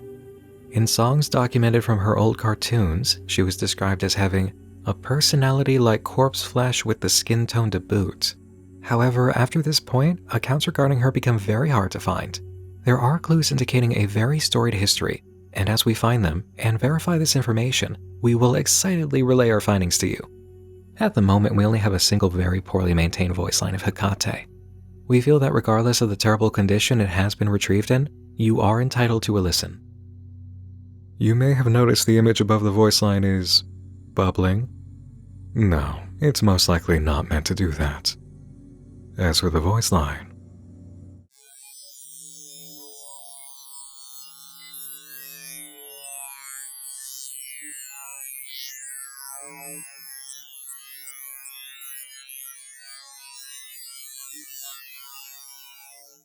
yup, a spectrogram, which means the message is visually conveyed in audio. The file is titled, "Have You Done Your Research?" Here's what we get in the frequency viewer. Percy Fawcett, 1867 to unknown year. Quick search turns up a Wikipedia article for Percy Fawcett. He was a British geographer, artillery officer, cartographer, archaeologist, and explorer of South America who disappeared in 1925, along with his eldest son, Jack, and one of Jack's friends, Raleigh Rimmel, during an expedition to find an ancient lost city in the Amazon rainforest. Based on documentary research, Fawcett had formulated ideas about a lost city he named Z somewhere in the Mato Grosso. He theorized that a complex civilization once existed in the region, and that isolated ruins might have survived. On the Miss Hecate page, if we use the trick from earlier, highlighting empty space, we find more writing under the header, Amy. A graduate student entering her first year of animation, and she had never felt so awake in her life. All her years, she had never found any clarity in the business of working at the old mom-and-pop store on the edge of her hometown. When she had gotten her acceptance letter from the university, her parents had been uncertain whether to cringe or force fake smiles on their features. However, she hadn't cared. This was the future she chose for herself, and she was drunk off the idea of finally having a choice in where her life went. Amy had been absent from class the first day, the seasonal flu striking at the worst possible time. She had cried that night, thinking that she had immediately mangled her new life. However, the next class session everyone welcomed her with open arms. Well, from a distance and with masks. She, through her own mask, had smiled and felt the greatest comfort she'd had in her entire life. When a friend of a friend had invited them both to a Halloween party, Amy had been the first to accept the invitation. All her life she had wanted to be in the arts and be around other artists. This party, she thought, would be the next big step in becoming a part of something special. An entire generation of artists would welcome her into the fold. At the party, Amy sat on the couch, her drink full and lukewarm between nervous hands as she did her best to keep up with the conversation. She heard mumblings that there was something amazing being shown tonight, a part of animation history. She had felt her skin tingle at the words and laughter and drunken singing all mixed together. She had all the time in the world to join the revelry. She just needed a moment to get her bearings and maybe something for her nerves. As the music of the party took on a strange and beautiful pitch, Amy looked up when... And there it ends, as did Amy's life, we assume, along with Hecate. On the lower right, there's a Halloween party invitation for that Miss Hecate VHS viewing, with some VHS fuzz and a blurred Miss Hecate face. If you hover over it, you'll realize it's a link to a page, the title of which is The Jungle. It's password protected, and the background of Maisy the Mutt against a crowd of fiends and ghouls riding a well of black liquid is clear. There's a version of her that's already been drowned in it on the right, looking up with a smile. Expand the image, look closer. You'll see she's got the cork for the inkwell. This Maisy might have instigated that Maisy circumstance. To get through her, we'll need a password. And now we're truly into the mystery of the site. Hidden passages, spectrograms, moving images, password-protected pages. It's quite good planning and design that the mystery character is the one to introduce the ARG elements as boldly as they do. There's a red jar over the Hecate image with a link attached to a YouTube video. Let's check that quick. The FDA, Food and Drug Administration of America, wants you to take a look at the following Troy Beauty brand products. Looks good, right? Perhaps they could serve as a lovely gift for children. Wives, even. Well, our scientists say no. No, they don't. Troy Beauty products have been removed from all stores and establishments due to their large amounts of acidic properties. Among the harmful effects that these properties could have on your system are severe chemical burns on the skin, eye irritation, lung damage, intoxication if ingested, and potentially death. Doesn't sound so lovely anymore, If you keep one of these products in your household, discard it immediately. If you or someone you know has used these products, visit the nearest hospital as soon as possible. Please, consider spreading this information. This announcement will continue to air until poisoning cases involving the Troy Beauty brand cease. Remember, we care about your health. We care about you. Troy Beauty brands causing this much damage to people? Wow. In the video description, we have a link to another password-protected page, Inferno. We'll come around to the greater element of Troy Beauty brands in a moment. For now, let's hit the creative archives for Miss Hecate. It starts with the cigarette poster, then goes on to a model sheet, a painting, an interesting drawing, and a storybook illustration. The model sheet is from 1950, labeled Production Number 28. Not much is available about it except the info in it. The painting is by Robert Weber, who is defined by his strikingly stylized and cartoonish paintings. He was originally a very outgoing and personable artist, known in many circles during his prime. Robert would later on become extremely reclusive, taking only a few commissions and releasing even fewer independent works. It's unsure what inspired this piece, towards the end of his career, outside of his brief description. As I sat down to paint, I became distracted by a red thread or hair which had drifted onto the canvas. And from this hair, I saw an entire person and an entire woman, so I let it guide me as I transcribed her form with paint. On the eve of his 75th birthday, Weber went missing from his estate, and to this day has never been found. What a mystery. Mystery indeed. It turns out the next piece is a mystery too, submitted by an anonymous donor claiming it to be relevant to the search. We see Penny using this moment to memorialize Hecate. The idea of finding out about Miss Hecate is what connected them. The image has a link to a secret page, Lifeline. Ooh, that's different. A mix of wavy red faces around a bright light that seems to crack through, covered by text. Most of it is copy already on the Pendog site, but some of it is different. This is the first time you have heard Miss Hecate. You are blessed. This character has survived through art and culture, despite their best efforts to forget her. Brought back by our attention to her, she's lurking in the core of the Pendog Creative Library, the Red Lipstick Trail. Hecate, the original, existed long before. A scarlet smile, preserved flesh with the grip of forgotten lips. She is something darker. We found some records. We excitedly bring her you. We have been in communication. Help us bridge the gap. Find more. Witness her original form. Hecate, along with various depictions, will hold a candle to illuminate her. Most perplexing. You have heard Miss Hecate. This character survived through written literature, defaced artifacts, and vague historical accounts. It is unknown. From what we can glean from Hecate, we know there are clues indicating a history. As we find them and verify this information, we will relay her to you. We have been in communication with her to help us learn more about Hecate, find artwork relating to her. Hopefully one day she looks back at us. We have been in communication with several knowledgeable believers online that are aiming to help us bridge the gap, find artifacts relating to her, and eventually witness what she looked like in her original form.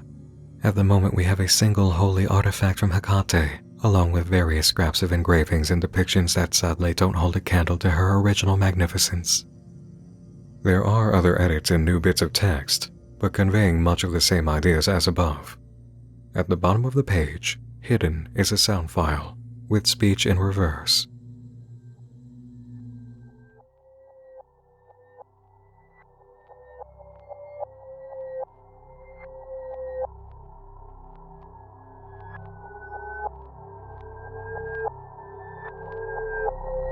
Can you hear me? Can you? I hear all who spread my visage, no matter how blurry, how hazy, how much fog obscures the eyes behind.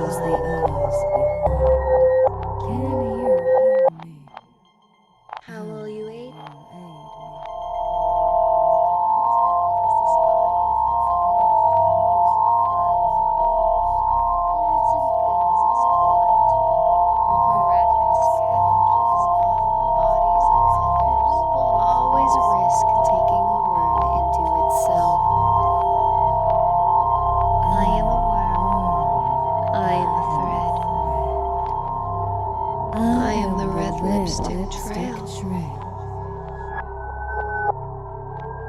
Not now, not soon, not yet, but in time, I will make my claim.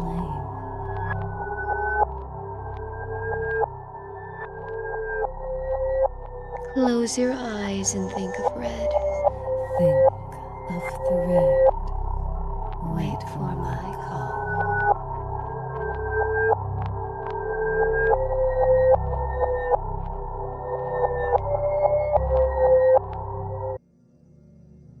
The Red Lipstick Trail. The Red Thread. We've heard of a red thread. As for a Red Lipstick Trail, we've seen that back on the media for Bartleby Brand's tours.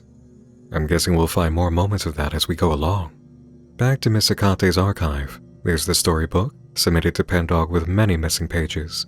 The artist and writer, Milton Crane, only wrote one other book, Dog Songs for Good Children, before seemingly quitting writing altogether. His illustrator, Dan Hook, was even harder to find. Good Luck, Dame, is the title. I adore you all, Miss Hecate called. But just as she began to sing, she was kicked out with all her things. Sadly left upon the road, not even a lamplight to bring her home. Suddenly, Miss Hecate had a thought, and then she looked at you. So now she walks on the path that talks, the picture trail of new. The picture trail of new, a path that talks, after looking at you? We heard this entity plenty in the previous page. knowing as an audience we caught her attention, or it's Penny being focused on. Now, we're not done with Miss Hecate, because another character in the lineup appears to be very related, but it's a good moment to examine what we have here. Miss Hecate might actually be who we're dealing with in the narrative, but Hecate, the goddess of witches, is a much more historical sort of being according to the learning about her you can do. The coloring associated with Hecate, black, red, and white, is all over this website and some of its characters, like Maisy the Mutt, so that is in common. But Hecate isn't traditionally related to worms, or coming across with a personality like corpse flesh with skin tone to boot. Unless you're dealing with underworld goddess Hecate, who's associated very heavily with dogs and ghosts. Sound familiar? Goddess Hecate of witches is also attributed to fearsome depictions and lessons in Greek myths. A deeply powerful curse deliverer, spellcaster, and blessing force. A very magical aura that's definitely coming through in the Pendog site. Hecate is the keykeeper, torchbearer, and teacher in many aspects of life. She opens doors, lights the ways to new directions, and is said to be the goddess of the crossroads. At a moment of making a choice of great consequence, Hecate stands near. A witch of the dark, or a witch of the light? The truth is an inquiry of any magic use. You're going nowhere in the sunlight without seeing the shadow. It's a clear indication of the story so far that Penny and her friends are experiencing an approach in Hecate that's a lot more on the scary side. Let's just not overlook Hecate's fullness in knowledge and how many ways she can lend a hand in living as we receive this interpretation in the work. I'd like to introduce a very related character now though, who you won't find in the actual lineup of pages. Remember the Troy Beauty video from a link on Miss Hecate's page? Meet Helena Troy of Troy Beauty Brands in this article that's hidden away in the creative archives. A quick scroll through images of the beauty product shows us how much Helena Troy may invoke ideas of Miss Hecate as we've seen her depicted so far. Phil Barnum was a businessman working in beauty and fashion out of Worcester, Massachusetts, who started Troy Beauty with a large loan from his father and supportive friends in the industry. According to those who knew him, he was great at marketing, but not at releasing quality products, and this weakness caught up with him after 2 years of operation when debt collectors began visiting the company office. Prior to Troy Beauty, Barnum had tried living off of artwork and wasn't very skilled at that. But he suddenly developed an idea for Troy Beauty at this time that turned the company around. Helena Troy, the pretty friend of every guy and gal, entered the marketing picture. And as if a spell had been cast, product quality and sales soared. According to Penny, the company's rise in the beauty industry was not without casualties, as many beauty companies, some owned by the friends who had helped Barnum get his start in the first place, would be forced to shutter their doors due to being undercut by Troy Brand's low prices and quality products. It should be here that we note Barnum was a very ruthless businessman. He was reported to leave his friends hanging in peril, waiting for them to declare bankruptcy before swooping in to plunder their corporate empire and bringing it under the Troy Brand fold. When a beauty company started to show promise of being a future threat, Troy would do one of two things: buy out the company and give the former owners positions as consultants, or starve them out of customers and approach them again with the same offer. Helena Troy's model sheet is shown, and it's quite a fun design, featuring eyes that would narrow together into a heart shape whenever she felt love coming on. The production team referred to this as her love blinders. Penny goes on. Helena's popularity would grow to be so much that plans were made in order to create an animated TV show featuring her as the protagonist, living in a world called Beautyland. From production stories, it would have been a thinly veiled advertisement for future Troy Brand products, which is not that surprising. What is surprising, however, is the event that would bring this company to its knees, Helena Troy into obscurity, and Phil Barnum to a grisly end. By 1967, the company was rapidly making plans for new ventures and greater scopes. Phil Barnum was the leading name in the industry, and Helena Troy was a name recognized by every passerby. Troy Brands, in a display of their success and wealth, would host a beauty expo on which they showed off developments in their products. Models wore Troy Brand's finest clothing, and Helena balloons floated across the sky. This expo was used to promote Troy Brand's greatest product yet, a skin cream that disappeared blemishes, acne, and other marks. But it hadn't been thoroughly tested prior to launch, and volunteers at the fair paid for it. Some harmed, some dying. The pictures are not something I would feel comfortable sharing, Penny says. And although there's an account we have gotten from our historian's interview with someone affected by this event, I am still unsure whether it would be right to post it on this site. For you or for them. Troy Brand suffered heavy punishments for the crime, and the public advisory notice you've seen indicates severity of aftermath. Bill Barnum was later found dead in personal quarters, police claiming gunfire as cause, but his body was perforated with many holes inconsistent with bullet wounds. On development of Helena Troy, a quote comes from Phil Barnum.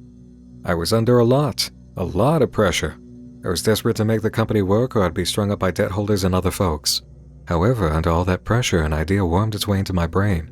There's a little cartoon doll with a red dress and white buttons and 2 horns. I drew it out immediately and was instantly transfixed by the character.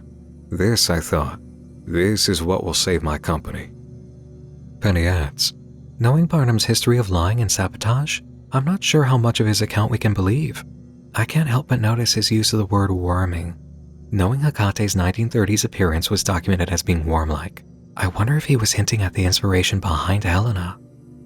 This brings me to a point I'd like to use Helena Troy for in relation to Miss Hecate, and how the ideas presented in relation to the goddess Hecate only match certain tones. Actually, doesn't this remind us of another blonde with horns? Penny herself noticed a trend here, talking about Harmonia. Much like our Hecate problem, it's almost like the moment their popularity died out, the band was wiped off the map. Similar to the hippie movement, the band didn't really amount to much. I'd like to underline the possibility that the being we're dealing with may not be Hecate in the narrative necessarily, that this name is put forward by the entity knowing it's not actually their own.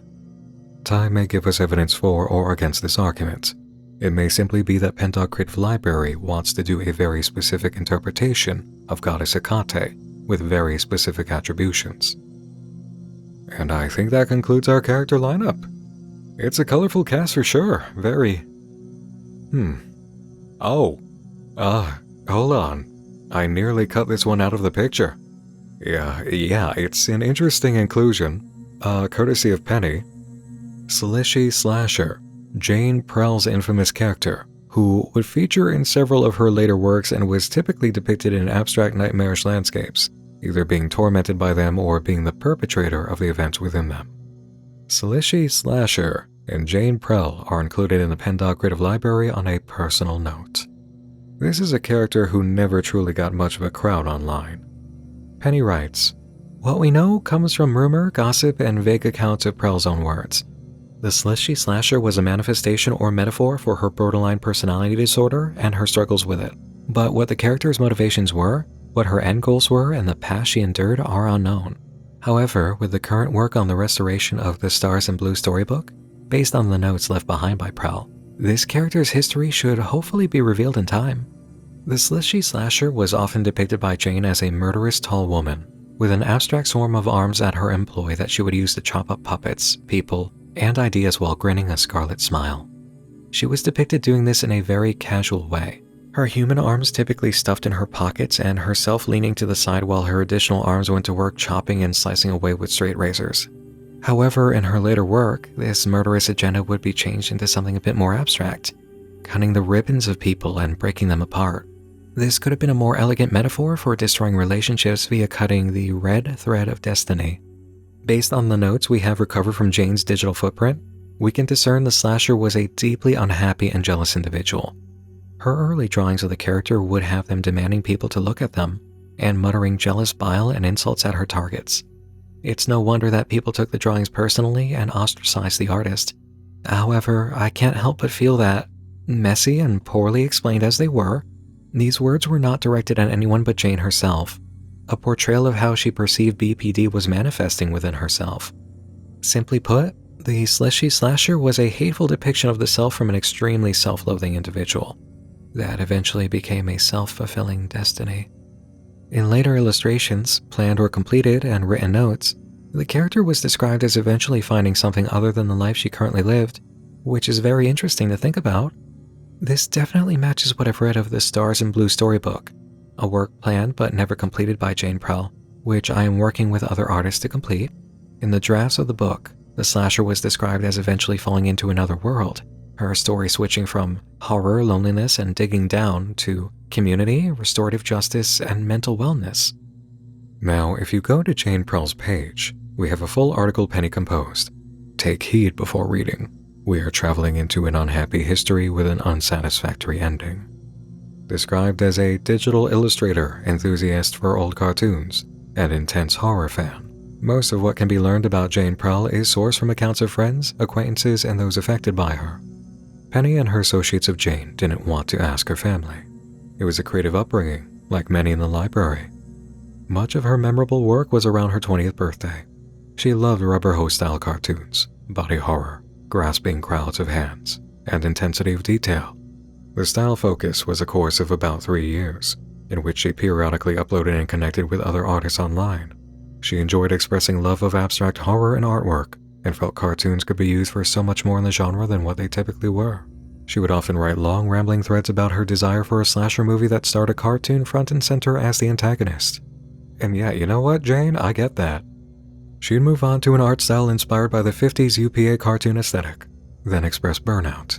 A more violent and mean edge came along with the style shift, especially for the burnout period.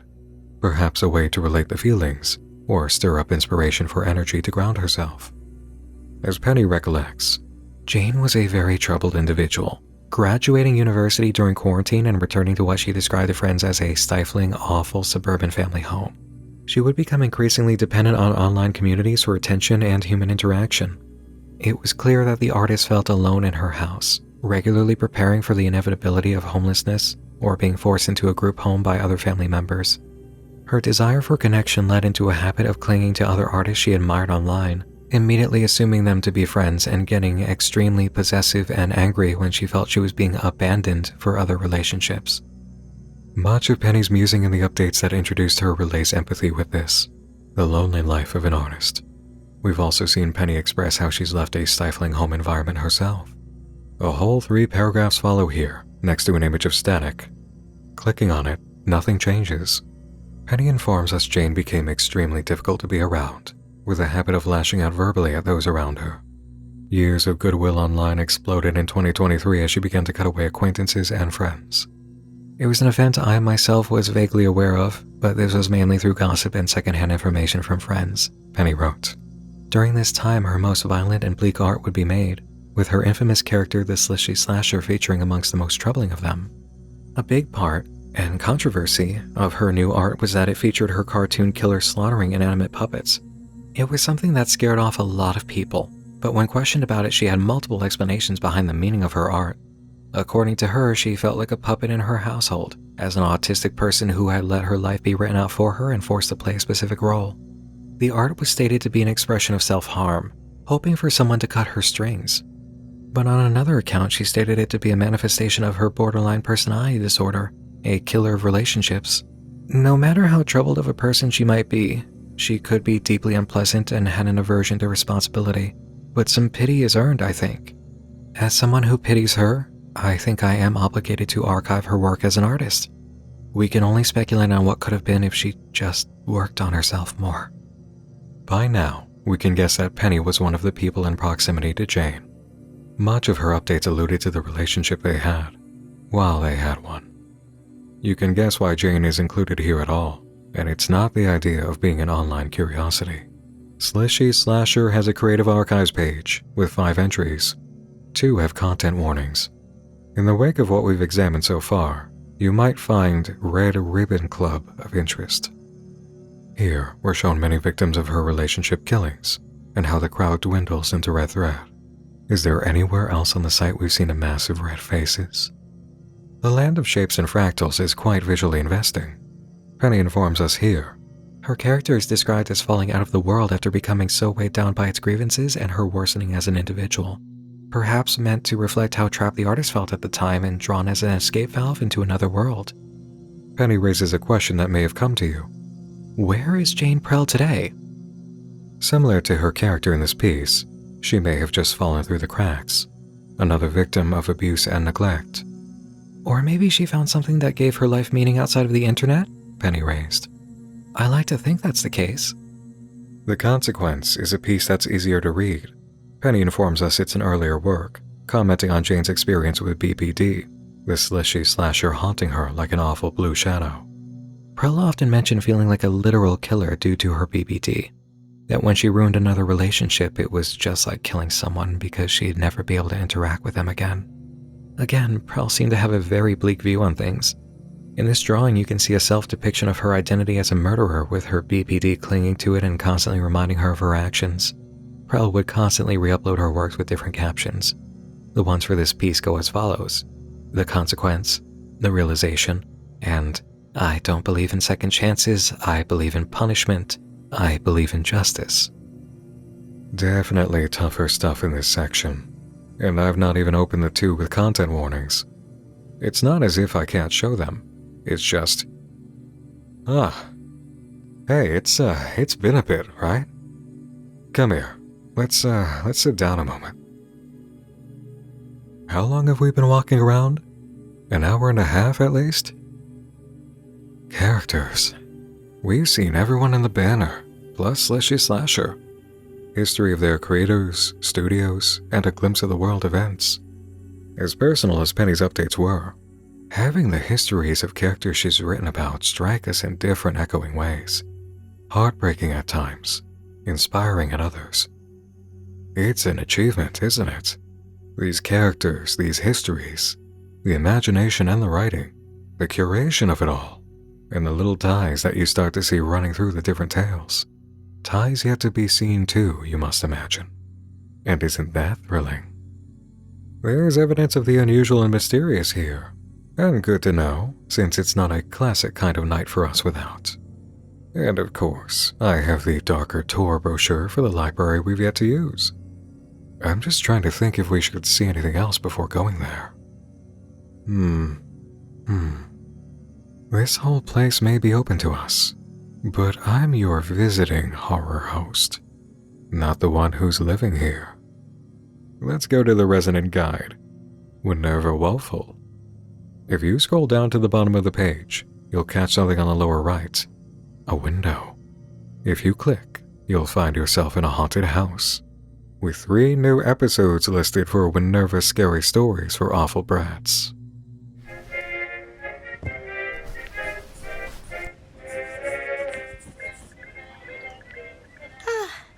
Well, hello, friends. It's been now about ages since someone last stumbled into my quarters. Lucky for you, this puppet operates without quarters. Beauty is in the eye of the beholder. But what happens when the eyes are held in the wrong direction? Nothing good, no. The folks over at Troy Brands would tell you, if they still could.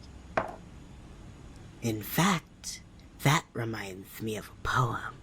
I shall read it to you now, and you may read along with me below. Down deep through the dirt, under filth and cacophony, twist round the bent bones, and past hollow esophagi. Return home to our mother, and warmth of cytogeny. Burrow darker into limbo, first ring of monotony. Your sister flawed and wrong, anger muddied her flesh. Her sister too a fraud, so ickle and fresh. Darkness swallows and swarms, starlings violent as they thress. Inch water thins round and round, dig deeper none the less. Each daughter whispered heresy in the symphony of mother. Taradiddle paths stretch and press against one another. Only yet see lustful imago in passing flickers of her, twisting knots in each limb until we cover and smother. Greed tears away what's before us, fills the brood with snickers knee. Build upon tangled daughter, gluttonous hollows of debris. Break through the nothing hiding from sight our jubilee. Spiral down go the sisters in mindless, unfair treachery. Those are all the hints I can give you for now. The puzzling and pondering is not for me to do. Farewell. Stay safe. Until we meet again.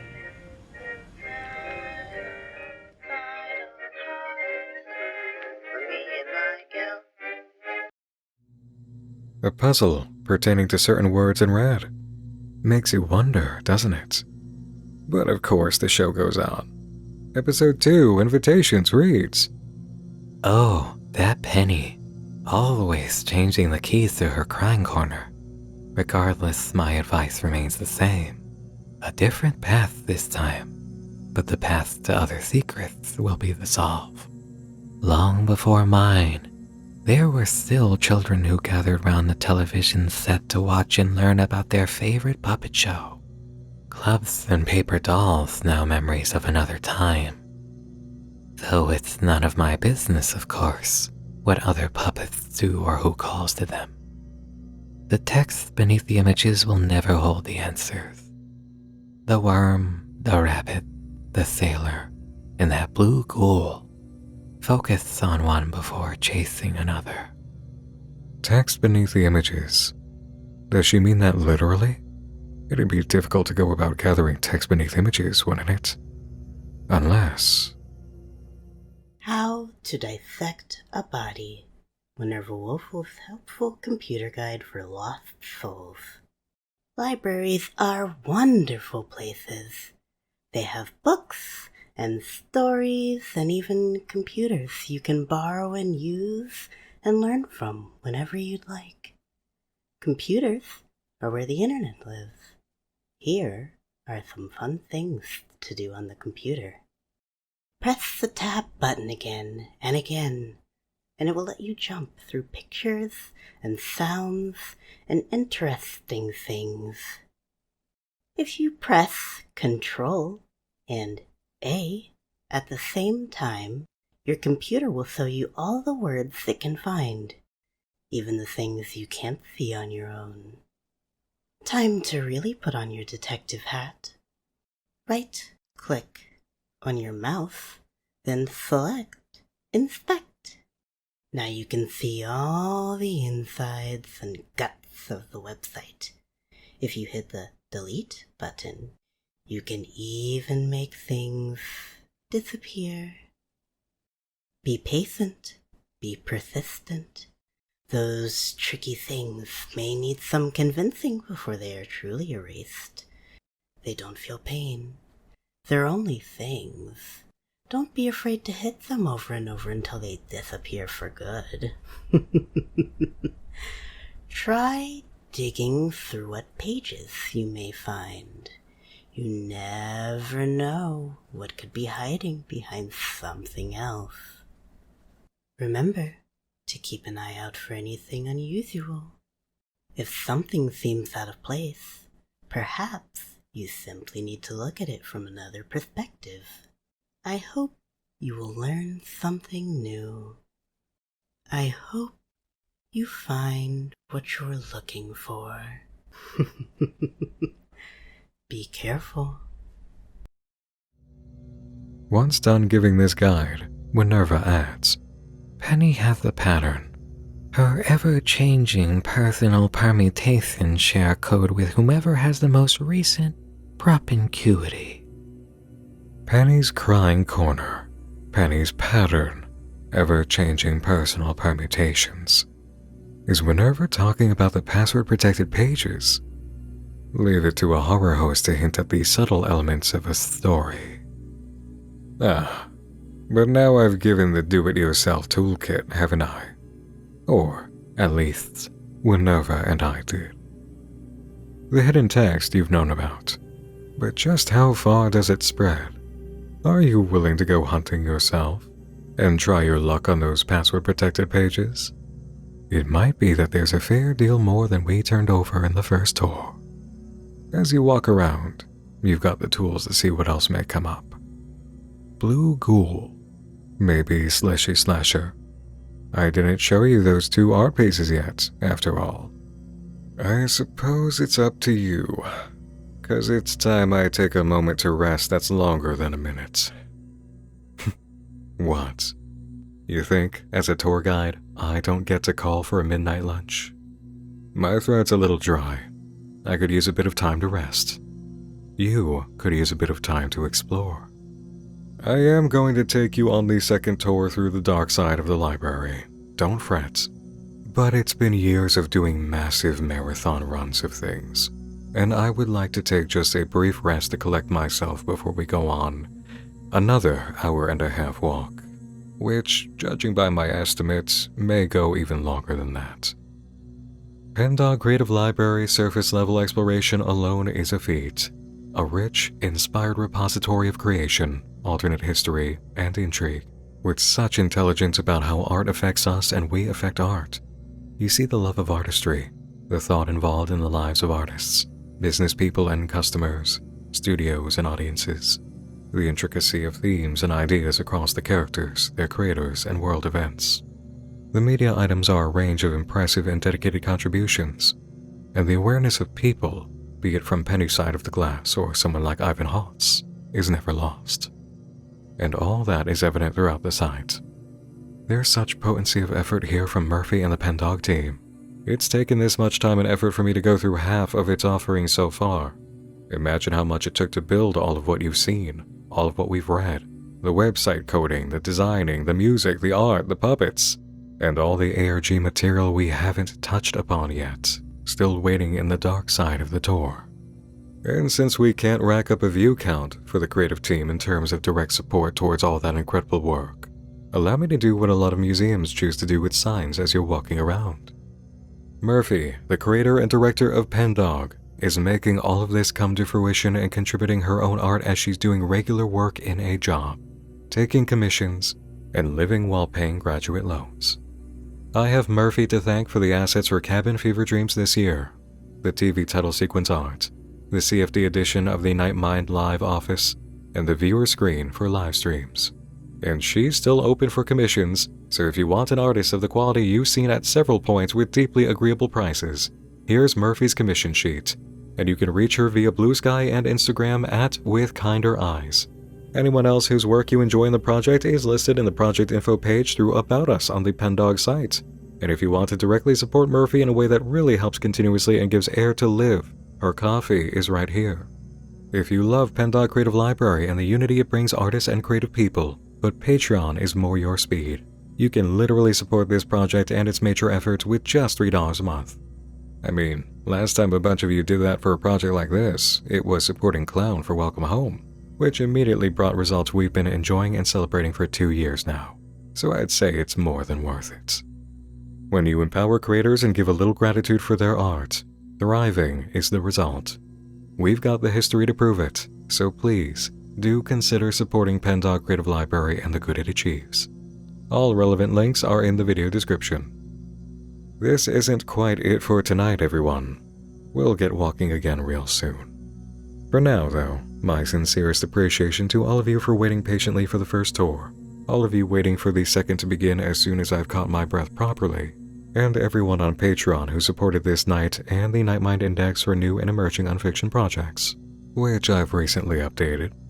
Do take a look at that library if you're in the mood for new creations too. My deepest gratitude to Moon, who composed the visual build for this video, and in doing so, made it possible to get this to you tonight and ensure you wouldn't wait longer for the second tour either. Go on ahead in the library, see what you can find on your own, then come back here as soon as I signal that I'm ready to get going. It won't be long, but do be safe as you look around.